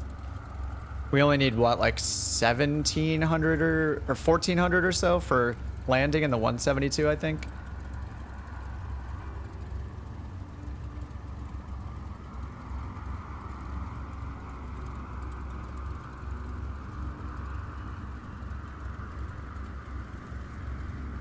All right, where did Dio go? Oh, there he is. All right, we're all down. Ah, nice with the blue livery. Man, there's so many of us. I think we're just gonna have to all take off kind of at the same time. It would take forever to get out of here if we coordinated the whole thing. Dio through the trees. All right, I'm not gonna worry about colliding with people. I'm just gonna make my way over to, back over to 2.5. Caravan looks like a pregnant cow. Yeah, I'll just make our way back to 2.5. We can just be on top of each other. It's fine. It's better that we all take off at the same time, so we're all really close together than worrying about, you know, the realistic, you know, collisions or whatever. If you turn OBS mode on for the landing, make sure you turn it off for the takeoff, so it'll sequence us to the next waypoint in the flight plan. Weedman 077. Joe Fancy, Subdued Rat. We got Unbreakable. I see a Rosh. Aviator.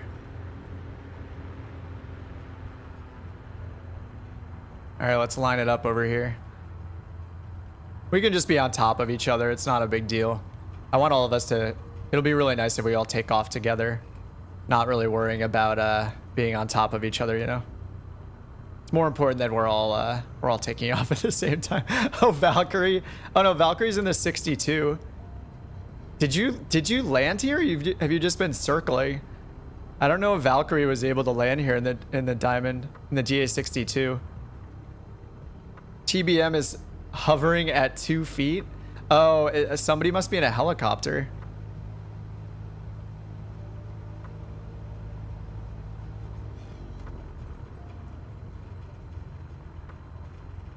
All right, we can. Of course, there's an Airbus on the. There's an Airbus right here on the runway. Dax. There's always one, right? Yeah, I don't think 2,400 feet's gonna be enough. Oh, you took off. Okay. The DA62. All right, I'm gonna wait here for another minute or so. Let everybody get ready on 2.5, and we can take off. First one to put the wheels on the ground. Nice. I'm surprised that. Yeah, that sounds challenging with the DA62.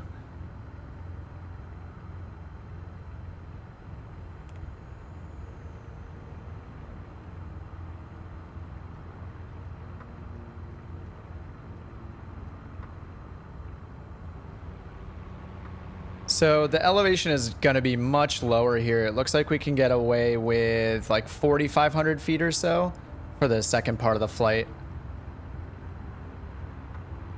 To play it by eye. Oh yeah, somebody is here. Is this Fly Farther? Usually Fly Farther is here flying his H135, but I think lately he's been flying the H145 instead. Dude, the Airbus.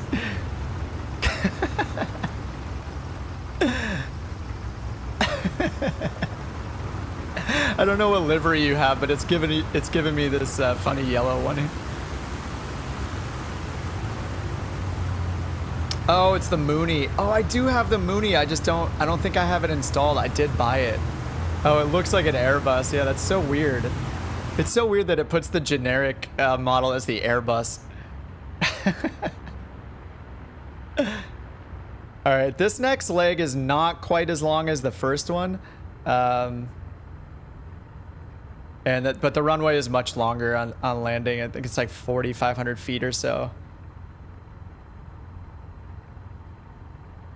Yeah, 4,300 feet, 4,390 for our arrival airport runway. Oh wow, everybody's lined up. All right, guess it's time. Let's go. Doing 1 notch of flaps, holding the brakes. This isn't really short field. This is plenty of distance for us to take off in. But all right, yeah, we're gonna take off and then make a turn to the left, a turn to the southeast.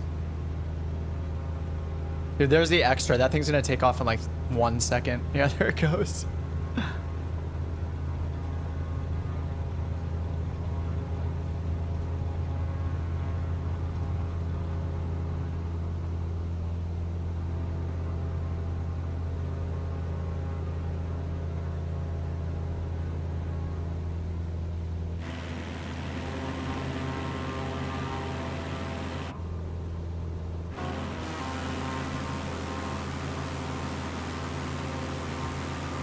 Nice.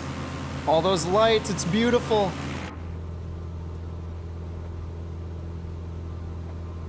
Somebody crashed? No. Can I join? Yeah, how hard can it be? Yeah. We just took off from Whiskey November 55. We're on the USA West server. We're just doing our last leg here. We're going from Whiskey November 55 to KKLS. But yeah, if you hop in Whiskey November 55 and take off, you can probably catch up to us, especially if you fly something a little faster than the 172. The takeoff runway is 2,400 feet, so whatever you can handle taking off in with 2,400 feet of runway.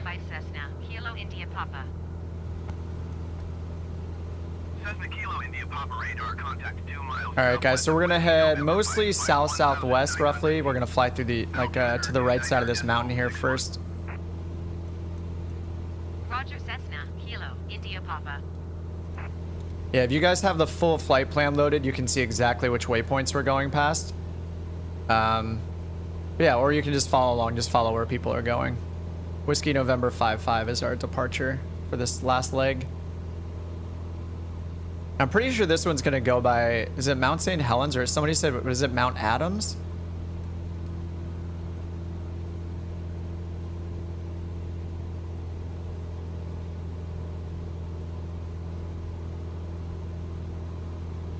Oh yeah, it's Mount St. Helens we're gonna go around. Yeah, so the flight plan has a loop that'll take us all the way around Mount St. Helens in a clockwise or a counterclockwise direction.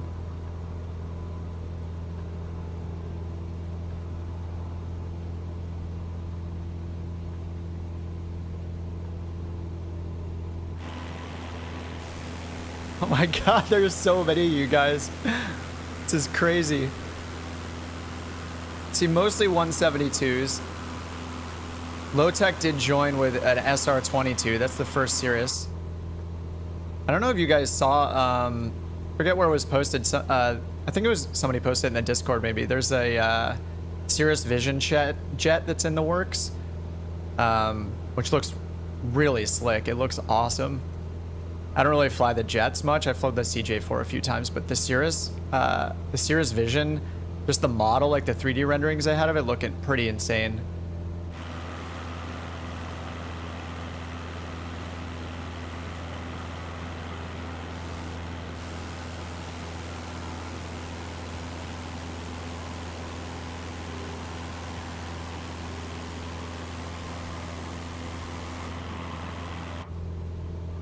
All right, so after this hill, like this little mountain here on our right, we're gonna turn a little more southbound, like south-southeast, and then we're gonna go to and make a loop around Mount St. Helens.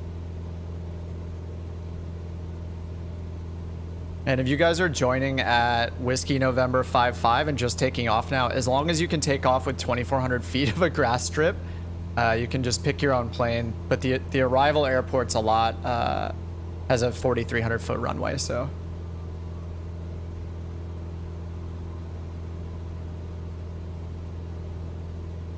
And now we're gonna turn right here to go over this mountain. It looks like is what's in the flight plan.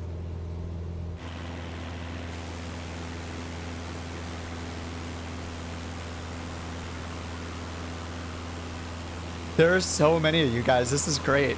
Yeah, I definitely think we need to do this on Sundays. This is really fun.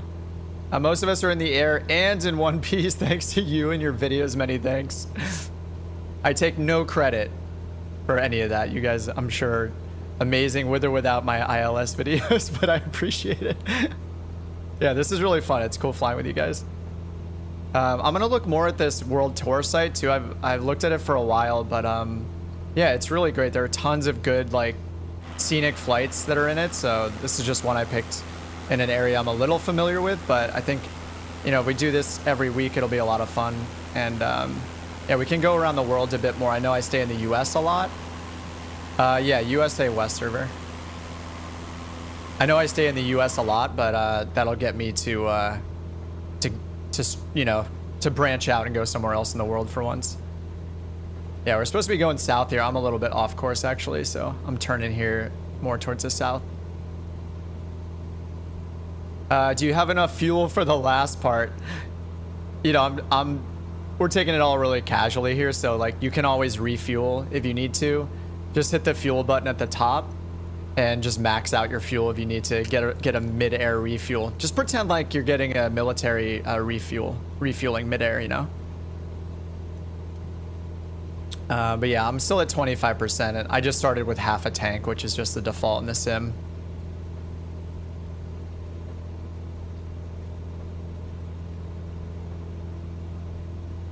All right, I'm gonna try to make my way over to you guys. I'm a little bit behind now. Next airport is KKLS, so Kilo Lima Sierra, and that's where we're gonna end it, is at that airport. But we are gonna do a loop around Mount St. Helens first. Been on about 2.5 hours so far, looks like. So has it been 2.5 hours? Oh no, an hour and 40 minutes. Sorry about that. Hour and 40 minutes, just a nice hour and 10-minute long flight or so. Call in the C-130, exactly. A C-130 refueling a 172 midair.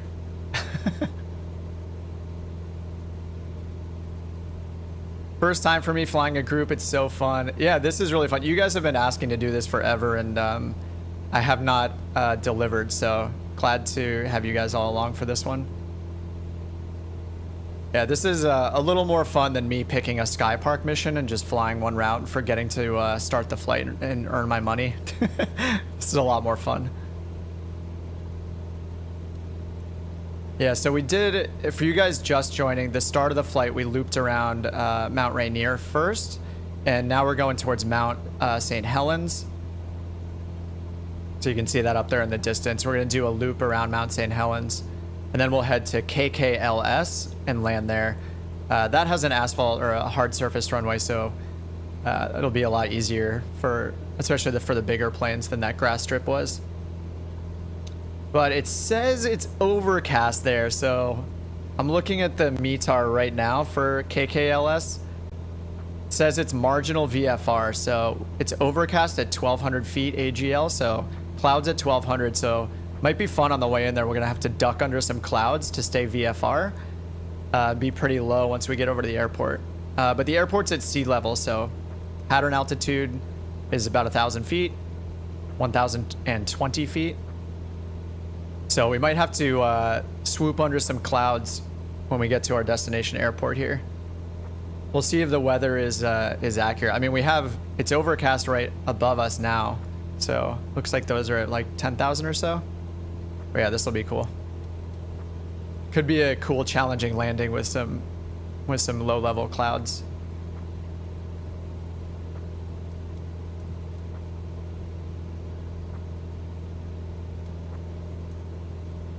All right, I'm catching up to you guys now. It's a little bit too high here.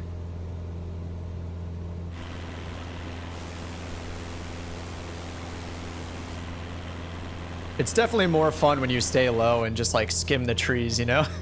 Nothing you would do in real life, but you know, we can do it in the sim, so take advantage and have fun, right?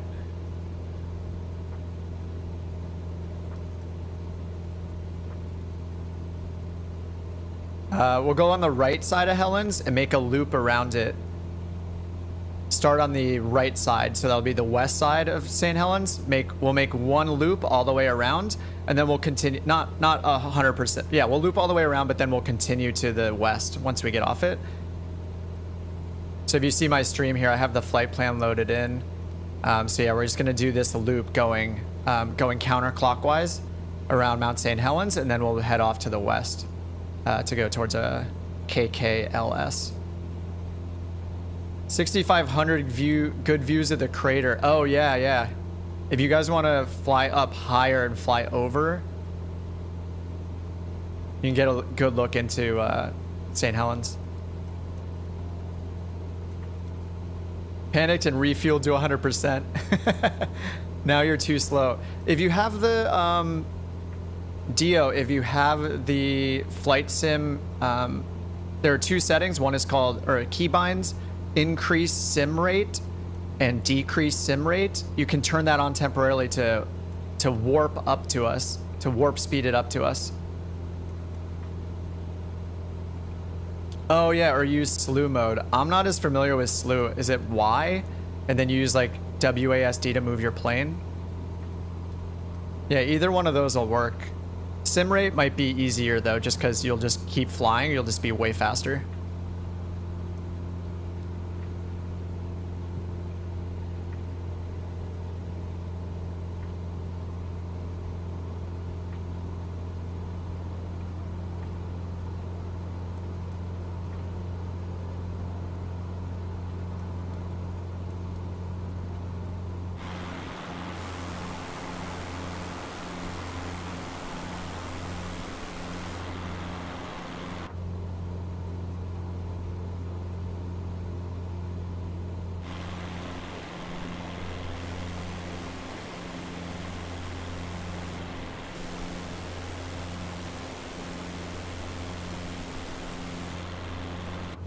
I think next one of these, I kind of want to fly the Warrior. I got the Just Flight Warrior when it came out, and it's really fun. I've been stuck in the, you know, everything that has the G1000 just because I'm so focused on the NXI. But I really want to fly the Warrior more. It's pretty fun, especially with the GTN 750. That mod, it's pretty nice.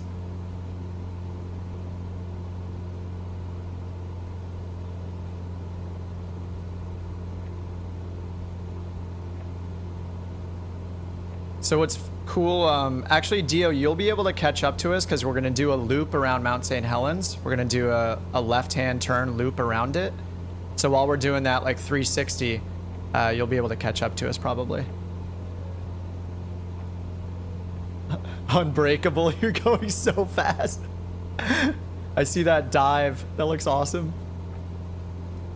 I guess you could fly over the middle too if you want to see the crater.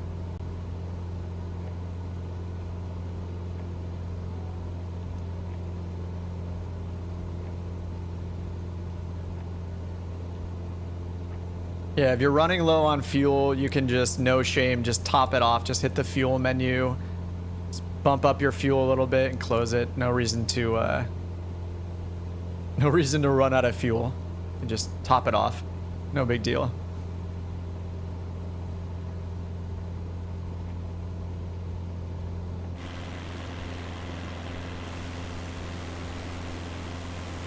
The weather right now is so perfect for this. Like, you know, the lighting is so much cooler when you have clouds. Like, I always use live weather. It just makes everything look way cooler. If you just have clear skies, it just gets so boring. Even the presets are okay, but you know, they are just presets, so you really can't beat how dynamic the live weather and the clouds are. It's really, really cool. So we're gonna have we might have a challenge here on our way to KKLS. We'll see how low the clouds are. So right now it says 1,200 feet overcast at our arrival airport. So we'll need to get under that layer if we want to stay VFR. So it should be entertaining.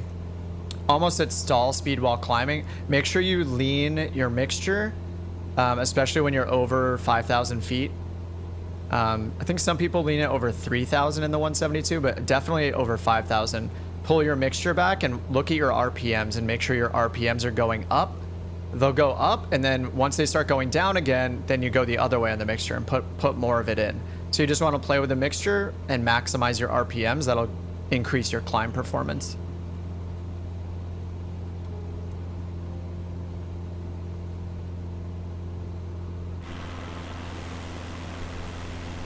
If you guys don't want to make a loop all the way around, you don't have to. I'm going to make the loop all the way around before I go to KKLS. Or you can fly over the middle if you can climb over it high enough. Fly over the middle and check out the crater. And then Dio Nut should be able to catch up to us while we're making this loop as well. Yeah, after this we're going to go northwest a little bit and then over to the west to our destination airport. We're gonna kind of make a loop around the north side as part of the flight plan. So if you have the flight plan in, you see exactly where we're going. Otherwise, just hitch a ride with someone. I live in PDX. I'll keep an eye out for you all. Go outside. Tell us if it shows the planes in real life.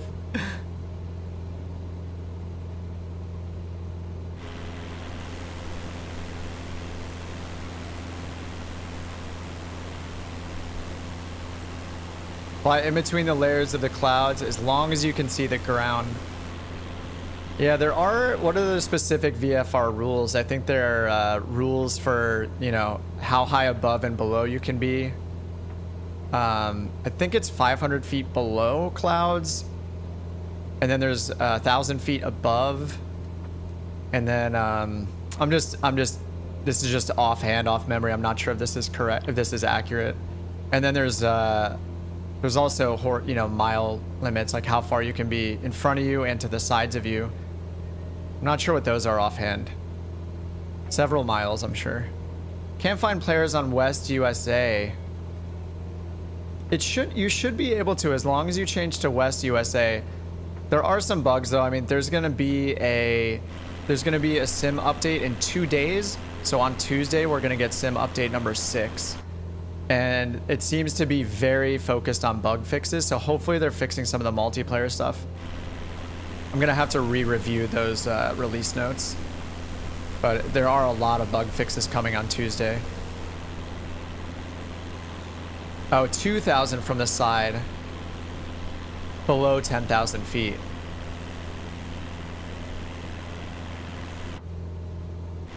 Basically, steer clear of the clouds. Yeah, I'm interested to see how this, how the approach goes because, yeah, it says it's 1,200 overcast right now. At least according to real-world METARs. We'll see if that's in the sim or not, but judging by the clouds right now around here, probably have, see if they're lower near the arrival airport. Yeah, have multiplayer on and show all players, yeah.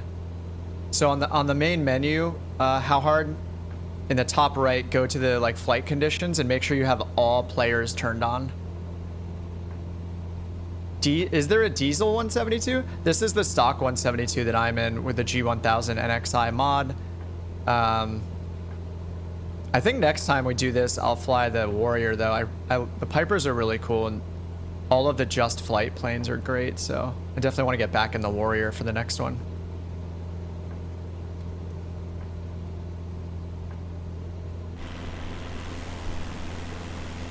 I should turn the music up a little bit. This gets makes it all cinematic and professional feeling, right? There we go. Chill. Beautiful mountain. Yeah, so this is Mount St. Helens, and then we're gonna head to, whoa, I got like a big updraft. It's really cool flying near the mountains because you can really feel all the physics they put in with the wind and like the updrafts and downdrafts. I'm definitely getting tossed around all of a sudden here. 27 knot, dude. We have a 26 knot wind here from the west, from the southwest right now. It's just tossing me around like crazy. Okay, I see you now, Dio. You're all caught up with us.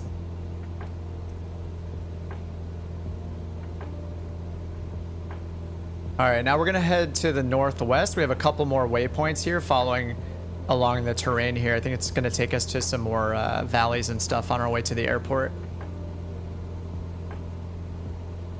And then we're gonna we're gonna be on like a southern heading when we get to the airport, heading to the south.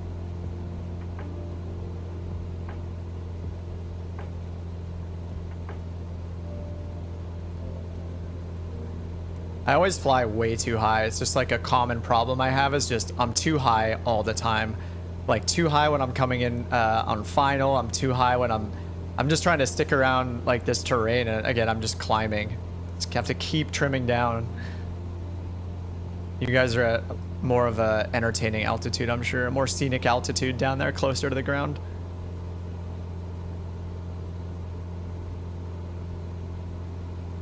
There's live traffic up here. I don't have the live traffic on. I turned it off for this flight, but I'll have to turn it on the next one. You guys saying there are a few seeing some live traffic planes around Rainier and now around St. Helens is awesome. Kip and Weedman always too high. Yep, Weedman's up at 84. He's just following me. You know, don't blame Weedman. Just blame me.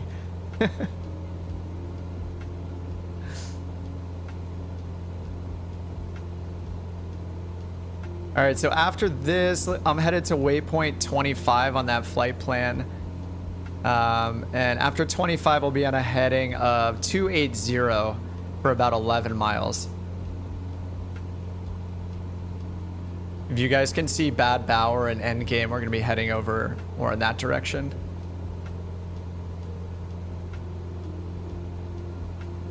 Kill weeds for a living. Dude, the clouds look so cool in the distance. I mean, this is potentially what we're flying towards. It's going to be past that, of course, but I mean, we definitely got some weather coming up here. So we may have to duck down lower. Yeah, the clouds ahead. Yep. We're just thinking the exact same thing. Those don't look too fun. The real world METAR right now for KKLS says overcast at 1200 feet AGL. Temperature and dew point are 12 and 10, so. And then the altimeter there is 29 or 69er.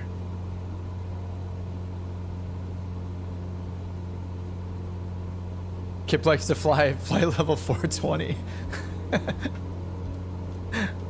Oh yeah. First attempt with multiplayer, AI traffic. Yeah, you can turn on both multiplayer and either live or AI traffic if you want the other real world traffic, or the computer generated traffic. I just have multiplayer only on. I turned off the other traffic for now.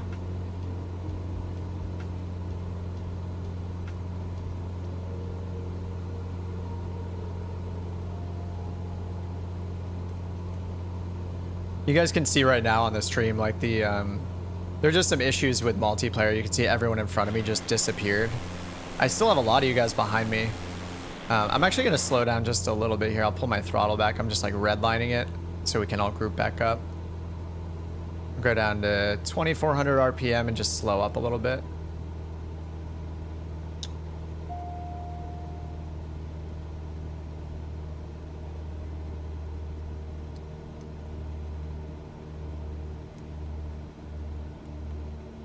All right, I'm turning autopilot on as well just to not be distracted. I haven't used it but once. I used it once to talk about the lean assist. It's also really useful if I want to play with the camera too, so. Yeah, I'm just gonna slow down a little bit. Man, there's so many of you guys. Thanks for joining, guys. This is super fun. I thought we'd have like 2 or 3 people. There's like 15 of you. This is good. This is good stuff. Good group flight. Yeah, I'm hoping after the update there'll be even better. Hopefully we get some multiplayer fixes so we can see traffic.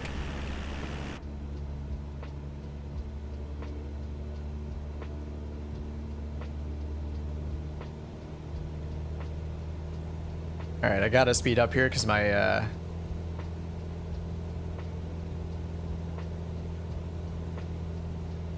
definitely getting into some crazy crosswinds here. We got 14 knot crosswind. Center, Cessna Kilo India Papa Oops, I hit Delta 1 on my flight keyboard by following. accident. Cessna Kilo India Valkyrie Papa is just Seattle, dusting center all of us in the cancellation. DA62. No surprise. 1200. Frequency change approved. Seattle Center, Cessna November 21 Kilo India Papa is type Cessna Skyhawk 17 miles north of Whiskey November. Oh, it's getting 10 flight following. That's what's happening. feet. Request flight following. Cessna November 21 Kilo India Papa Seattle Center. Squawk 207. Oh, nice. Hey, Unbreakable. Another DA62, so we got 2 of those going. 6 Cessna Kilo India Papa. Cessna Kilo India Papa radar contact. Yeah, let me get a little lower here. Let's go down to, I think 4,500 looked like it was doable. Roger Cessna Kilo. And India altimeter Papa. update 2963 for everybody. Yeah, I wanna figure out what's wrong with my drone camera. I love using the drone camera, but yeah, there's something iffy with it right now. It's not letting me use it.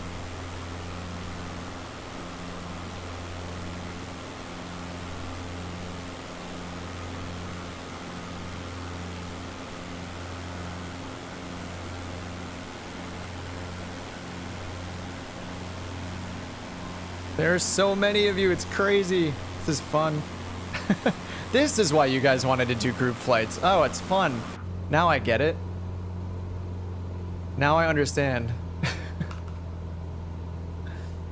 All right, I'm just on autopilot to get me back on route now. So yeah, we're gonna head a little bit to the north. I'm gonna go down to like 4,500 feet or so. I'm a bit too high. The terrain's much lower here, so. Yeah, Mick Jagger, we're in Washington. We just did a loop around Rainier, and then we just passed Mount St. Helens, and now we're headed to land at KKLS. We're gonna end the flight there at KKLS, which is Southwest Washington Regional. It's at sea level, so you guys that are closer there, let me check the runways. It is right traffic. Looks like best runway is gonna be 30. It's a 4,400 foot runway, asphalt, runway 30, and the magnetic heading is 303 for the runway. So that's gonna be best wind is runway 30. And if there are clouds there, yeah, it looks like so we're coming up to some like fog looking clouds here, really thin clouds, but yeah, it might get a little gnarly. Might get a little crazy over there near the airport. If it's too nuts, let's see what we have for approaches. There is an RNAV approach for runway 12.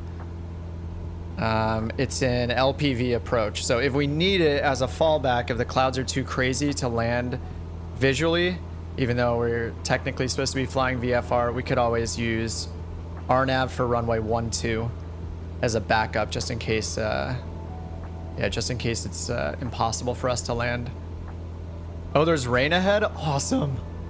This is why I love live weather. Oh yeah, that's rain. That's not, I was just saying those look like thin clouds, but yeah, that's rain. All right, I'm at 4,500 feet. I got my autopilot on like a dork right now. I hand flew most of it, okay? Don't give me crap. I hand flew a lot of it, you know?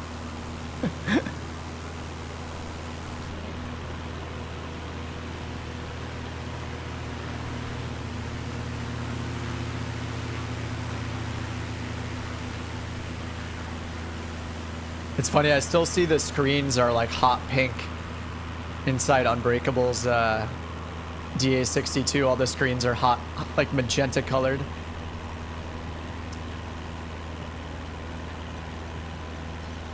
Water your beer. Rain ahead will turn south before we run into it. Awesome. All right, that sounds good. Just got lucky with the weather, maybe. Clouds are at 1,400 overcast now, according to the real world weather. So they're going up a little bit. And then looks like the altimeter at the destination is 2970. And it's a sea level runway. It's 20 feet. So sea level there. I can only see some of you. Yeah, it just like sputters in and out, it seems like. There's so many of you guys. Thanks for joining. This is super fun. Appreciate it. It's a good time. Yeah, I think we should do this every week.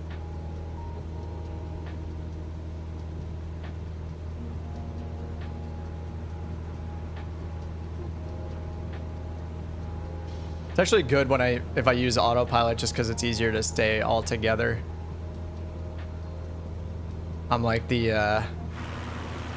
I'm the one that's stuck to the route, so you guys can fly around me or fly in formation. Let me try to slow down a little bit more so some more people can catch up. There we go. I'm just gonna bump it down to 2,300 RPMs.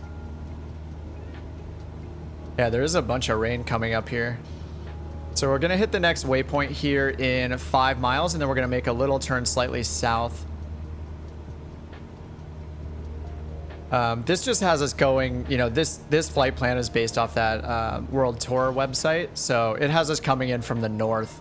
But it looks like right now the winds are best from the heading to the north, so landing at the runway 30 instead of the opposite end of the runway. What would that be? 12.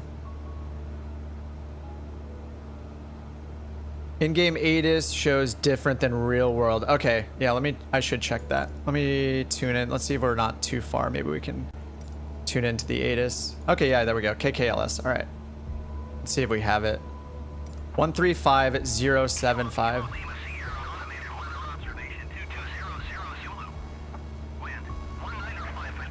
Oh, 195. 12 is going to be better than 2,300 feet overcast, so we're good on the clouds. 29er, 69er, nice.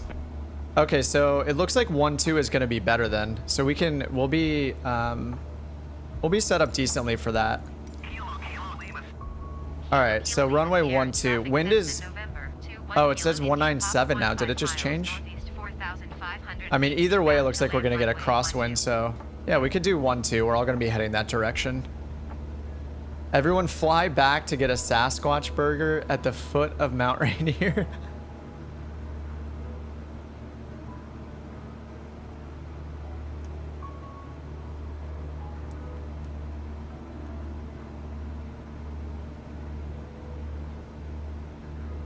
Yeah, I think we can do runway 12 then. I'm going to, let's test out the, oh yeah, there's an RNAV for 12. I'm just gonna load in that approach and choose vectors just to have it on the GPS, but then I'll just hand fly it. There we go. Load it in. Oh no, that's taking, yeah, so that's out to the west. So yeah, we're gonna have to just circle, we'll just make a left-hand turn and then land there. I'm just gonna switch up here. I'll just select the visual approach just as a reference. So visual 12, and then load that in. There we go, just to have fewer waypoints on the map. And then I'm gonna do direct to that straight waypoint. So I'm just gonna activate that as a leg. So just hit menu, activate leg. Actually, no, I should do direct to. Direct to, enter, enter. All right, and it has our top of descent there. 29er69 is our altimeter. So I'll make sure to turn that on. And then if you do use this, it gives us that top of descent, which is really nice if you want to use VNav to get down. It's usually a little, okay, so the initial approach fix is at 958 feet, so that's great.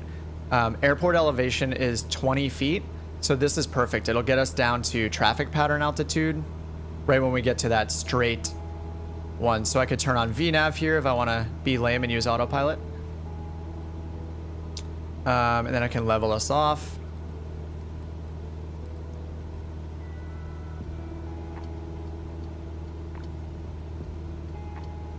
Yeah, the weather moved. Flying in the rain now. I think I see that. Is that the airport right out there? I think I see a little light right way out there. Oh, you landed? Nice. Cheers. Yeah, sounds good. Thanks for joining. That was fun. The power of the DA62 in a good 15 minutes early. That plane's really fun. My only gripe with the DA62 is it's so hard to see. It's just so hard to see out the front. I always have to hit spacebar to like sit up in the seat, you know?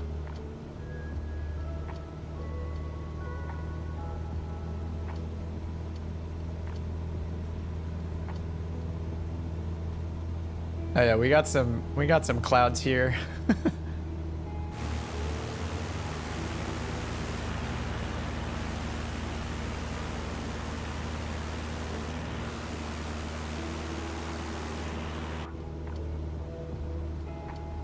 All right, so once again, we're gonna land at runway 12. It's gonna have a little bit of a crosswind, and we're gonna have to dodge some of these clouds here. The runway heading, if you want to use OBS mode, is 123. Yeah, it's gonna get soupy, and we have a backup. If we really need to, we could use the RNAV approach for runway 12. RNAV 12, that is an LPV, so that'll get us down. Supposedly the clouds are at 2,400 feet AGL, but I mean, that seems to be the case. This is just heavy rain here, but I'm not sure what that means for our visibility. It doesn't look too good. But yeah, if you want to use OBS mode, if you have the G1000 or something, you can use the LPV approach if you want to take you down. I'm just going to, I have the visual approach loaded just as a reference. And I'm actually just going to switch over to activate the airport as my active waypoint. And I'm just going to use OBS to dial in that runway heading of 123. That's the runway heading. So if I activate that as my direct to, and then I'll override that with OBS mode. And then with OBS mode, I'm going to dial in 123 for the runway heading. It's easy to remember. 123. That'll give you that extended runway line for a reference. No clouds? Awesome. We're lucky.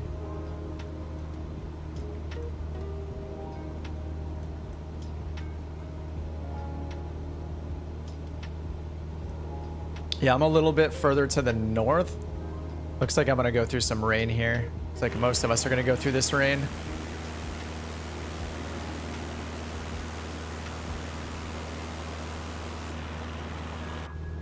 Oh yeah, this is a little sketchy.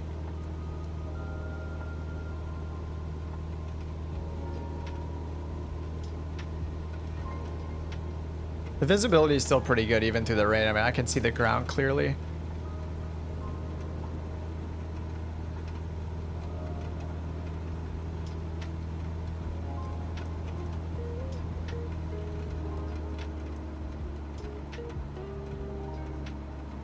All right, we are only 5.8 miles out. So I'm just gonna keep heading this direction. Uh-oh, I'm in the soup a bit here. I can barely see the ground, so this is a little sketchy.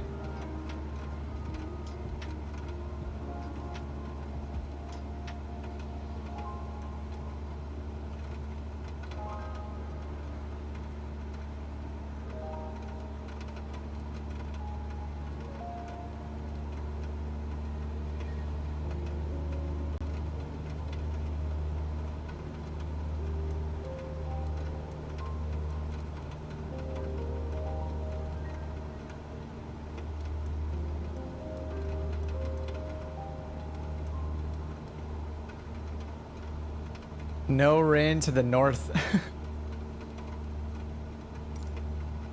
Kilo Lima Sierra traffic Cessna November 2. Oh man, this is sketchy. Miles north 1,800. Oh yeah, we're in IMC 100%.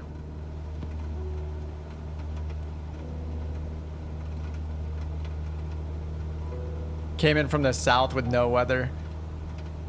Yeah, it seems like either direction we're gonna have a crosswind. South was definitely seems like the better choice.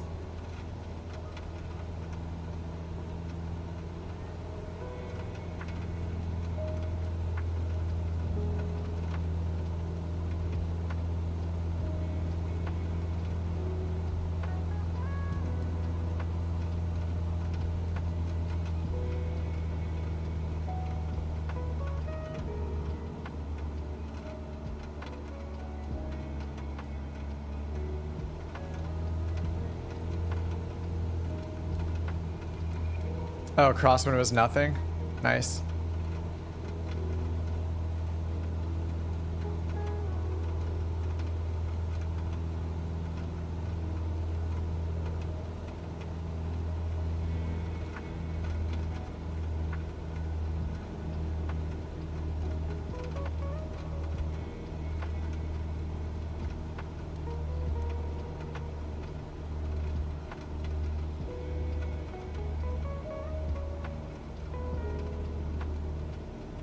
Oh yeah, it's clearing up now. That's nice.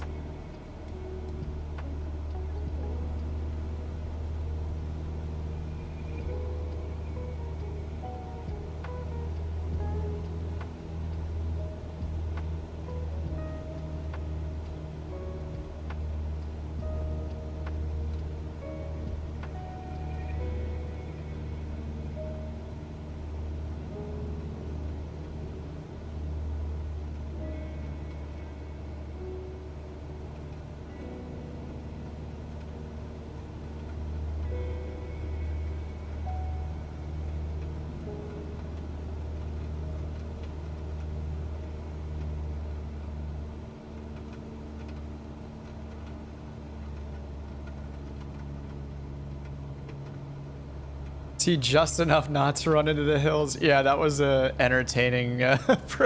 Coming in from the north was way more sketchy. And the lights are kind of coming in and out too for me. I can barely see the runway lights right now. This is fun. I like it.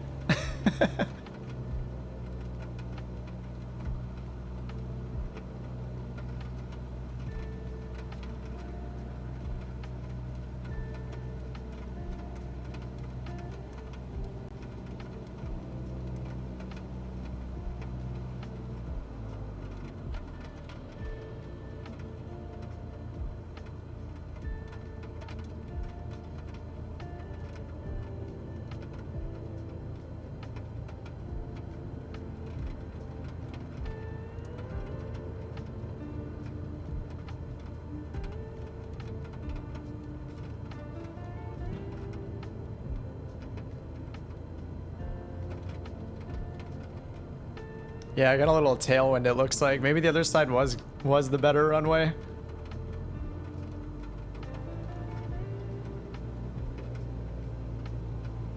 Oh, that was awesome. For sure, IFR, 100%. Not worried I got my IFR training from Kim. Yeah, I didn't use the approach at all. I didn't use the RNAV approach. And I wanted the scariness of flying it. Man, that's so cool when you come out of the clouds, though.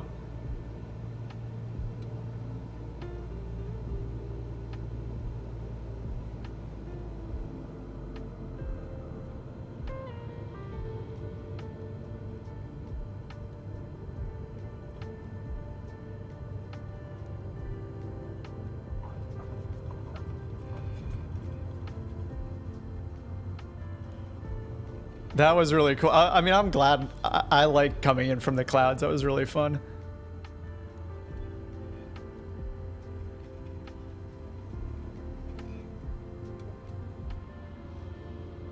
There's the Grand Caravan. Nice. Don't judge my landing. 160 ping. No judgment. Don't judge my landings.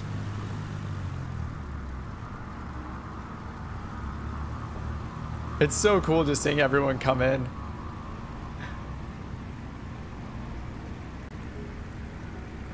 Oh, I guess the fob here is called Cascade Air. Just came up on my tablet. 23 people. Great turnout.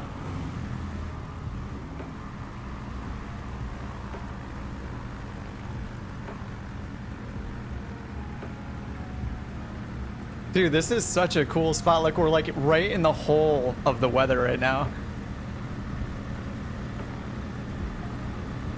Like perfect. It's just like we're in the like eye of the storm right now.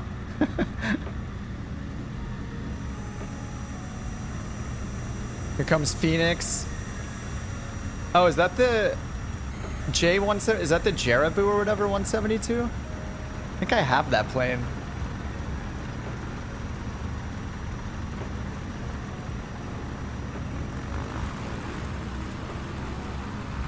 Yeah, it looks like there was a slight wind for runway 30. Would have had a slight headwind for that side. It wasn't too bad coming in from the north though.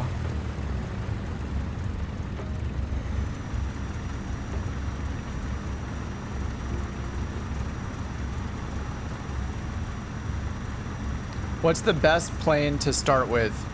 I I'm partial to the 172 with the G1000. It matters what you want to do. Like,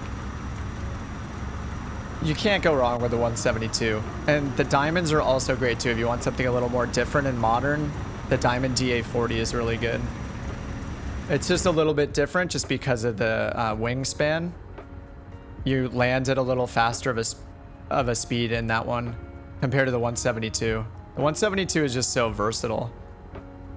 So if you want to do like really short strips and stuff like that, the Cessna is going to be easier.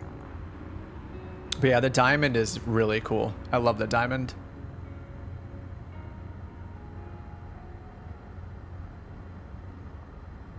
I got a someone floating right here on top. What is going on? Yep, SR22. Yeah, the Cessna 172, the Diamond DA40, the SR22, even the Grand Caravan, I think is really approachable. Even though it's a turboprop, it's not really complicated to fly. Like, it's easy to move up from the smaller plane to the Grand Caravan. Even the TBM, it's just the speed. The biggest difference is the speed.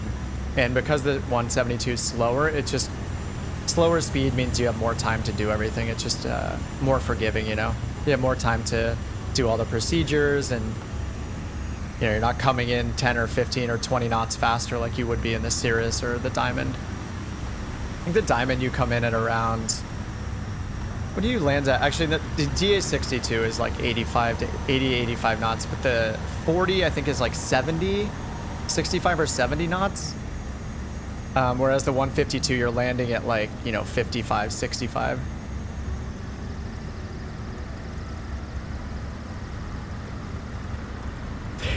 I don't know what's going on with the bug with the planes floating in the air. It's really funny. I used Kip as my ILS. That was a risk you took right there, Low Tech. Dude, there's so many of us. This is so cool. I'm just gonna watch Coco. I'm gonna watch the couple other guys come in here. Oh, here comes a Tomcat. At 2,300 feet. I just want to see the last two guys come in here. Coco and Dio are coming in as well. And it's so loud outside of the plane. Did I install the Tomcat? I don't think I have the Tomcat installed, so it's going to look like a really fast Cessna or something. As Douse does his flyby here. Yeah, Casey, that was super fun. Yeah, this is a good time. I really like that website. Like the route was great. The scenery was awesome. And there are flight plans worldwide for these scenic routes. So yeah, I want to aim to do this every week, and I think it'd be fun. It's just, yeah, it gets a little repetitive. I feel like I was getting a little repetitive doing all of the Sky Park stuff without really a theme in mind for a lot of them outside of the avionics. But yeah, this was really fun. I had a good time. I'm glad all you guys joined. I feel like half of the people on the stream joined, so that is big, great success. Dio is in. Nice. With the Aviators Club livery.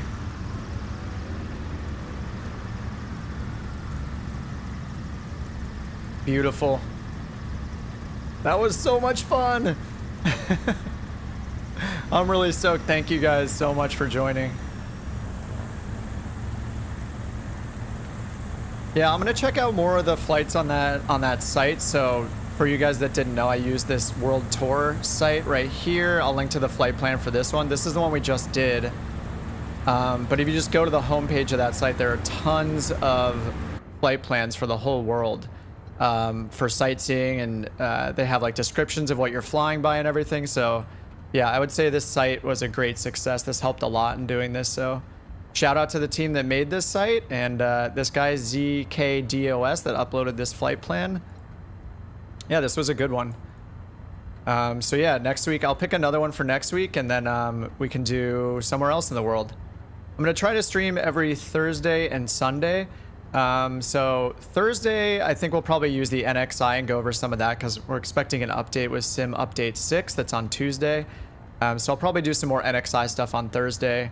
But Yeah, this was great. Thanks to everybody for flying along.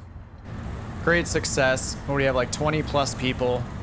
Just a total surprise. So yeah, this is really cool. Here comes Douse. He's gonna land that Tomcat. It's gonna look like a Cessna or something.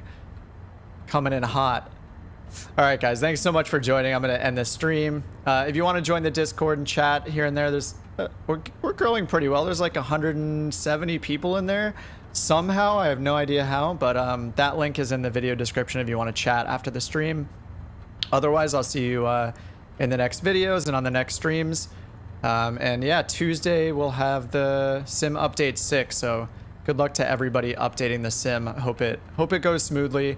I know it can be kind of a nightmare for some people, managing your internet connections, but yeah, good luck to all of us updating on Tuesday when the update comes out. And yeah, thanks again for joining, guys and girls, and I'll see you next stream. Have a good day, have a good night, and I'll see you on the next one.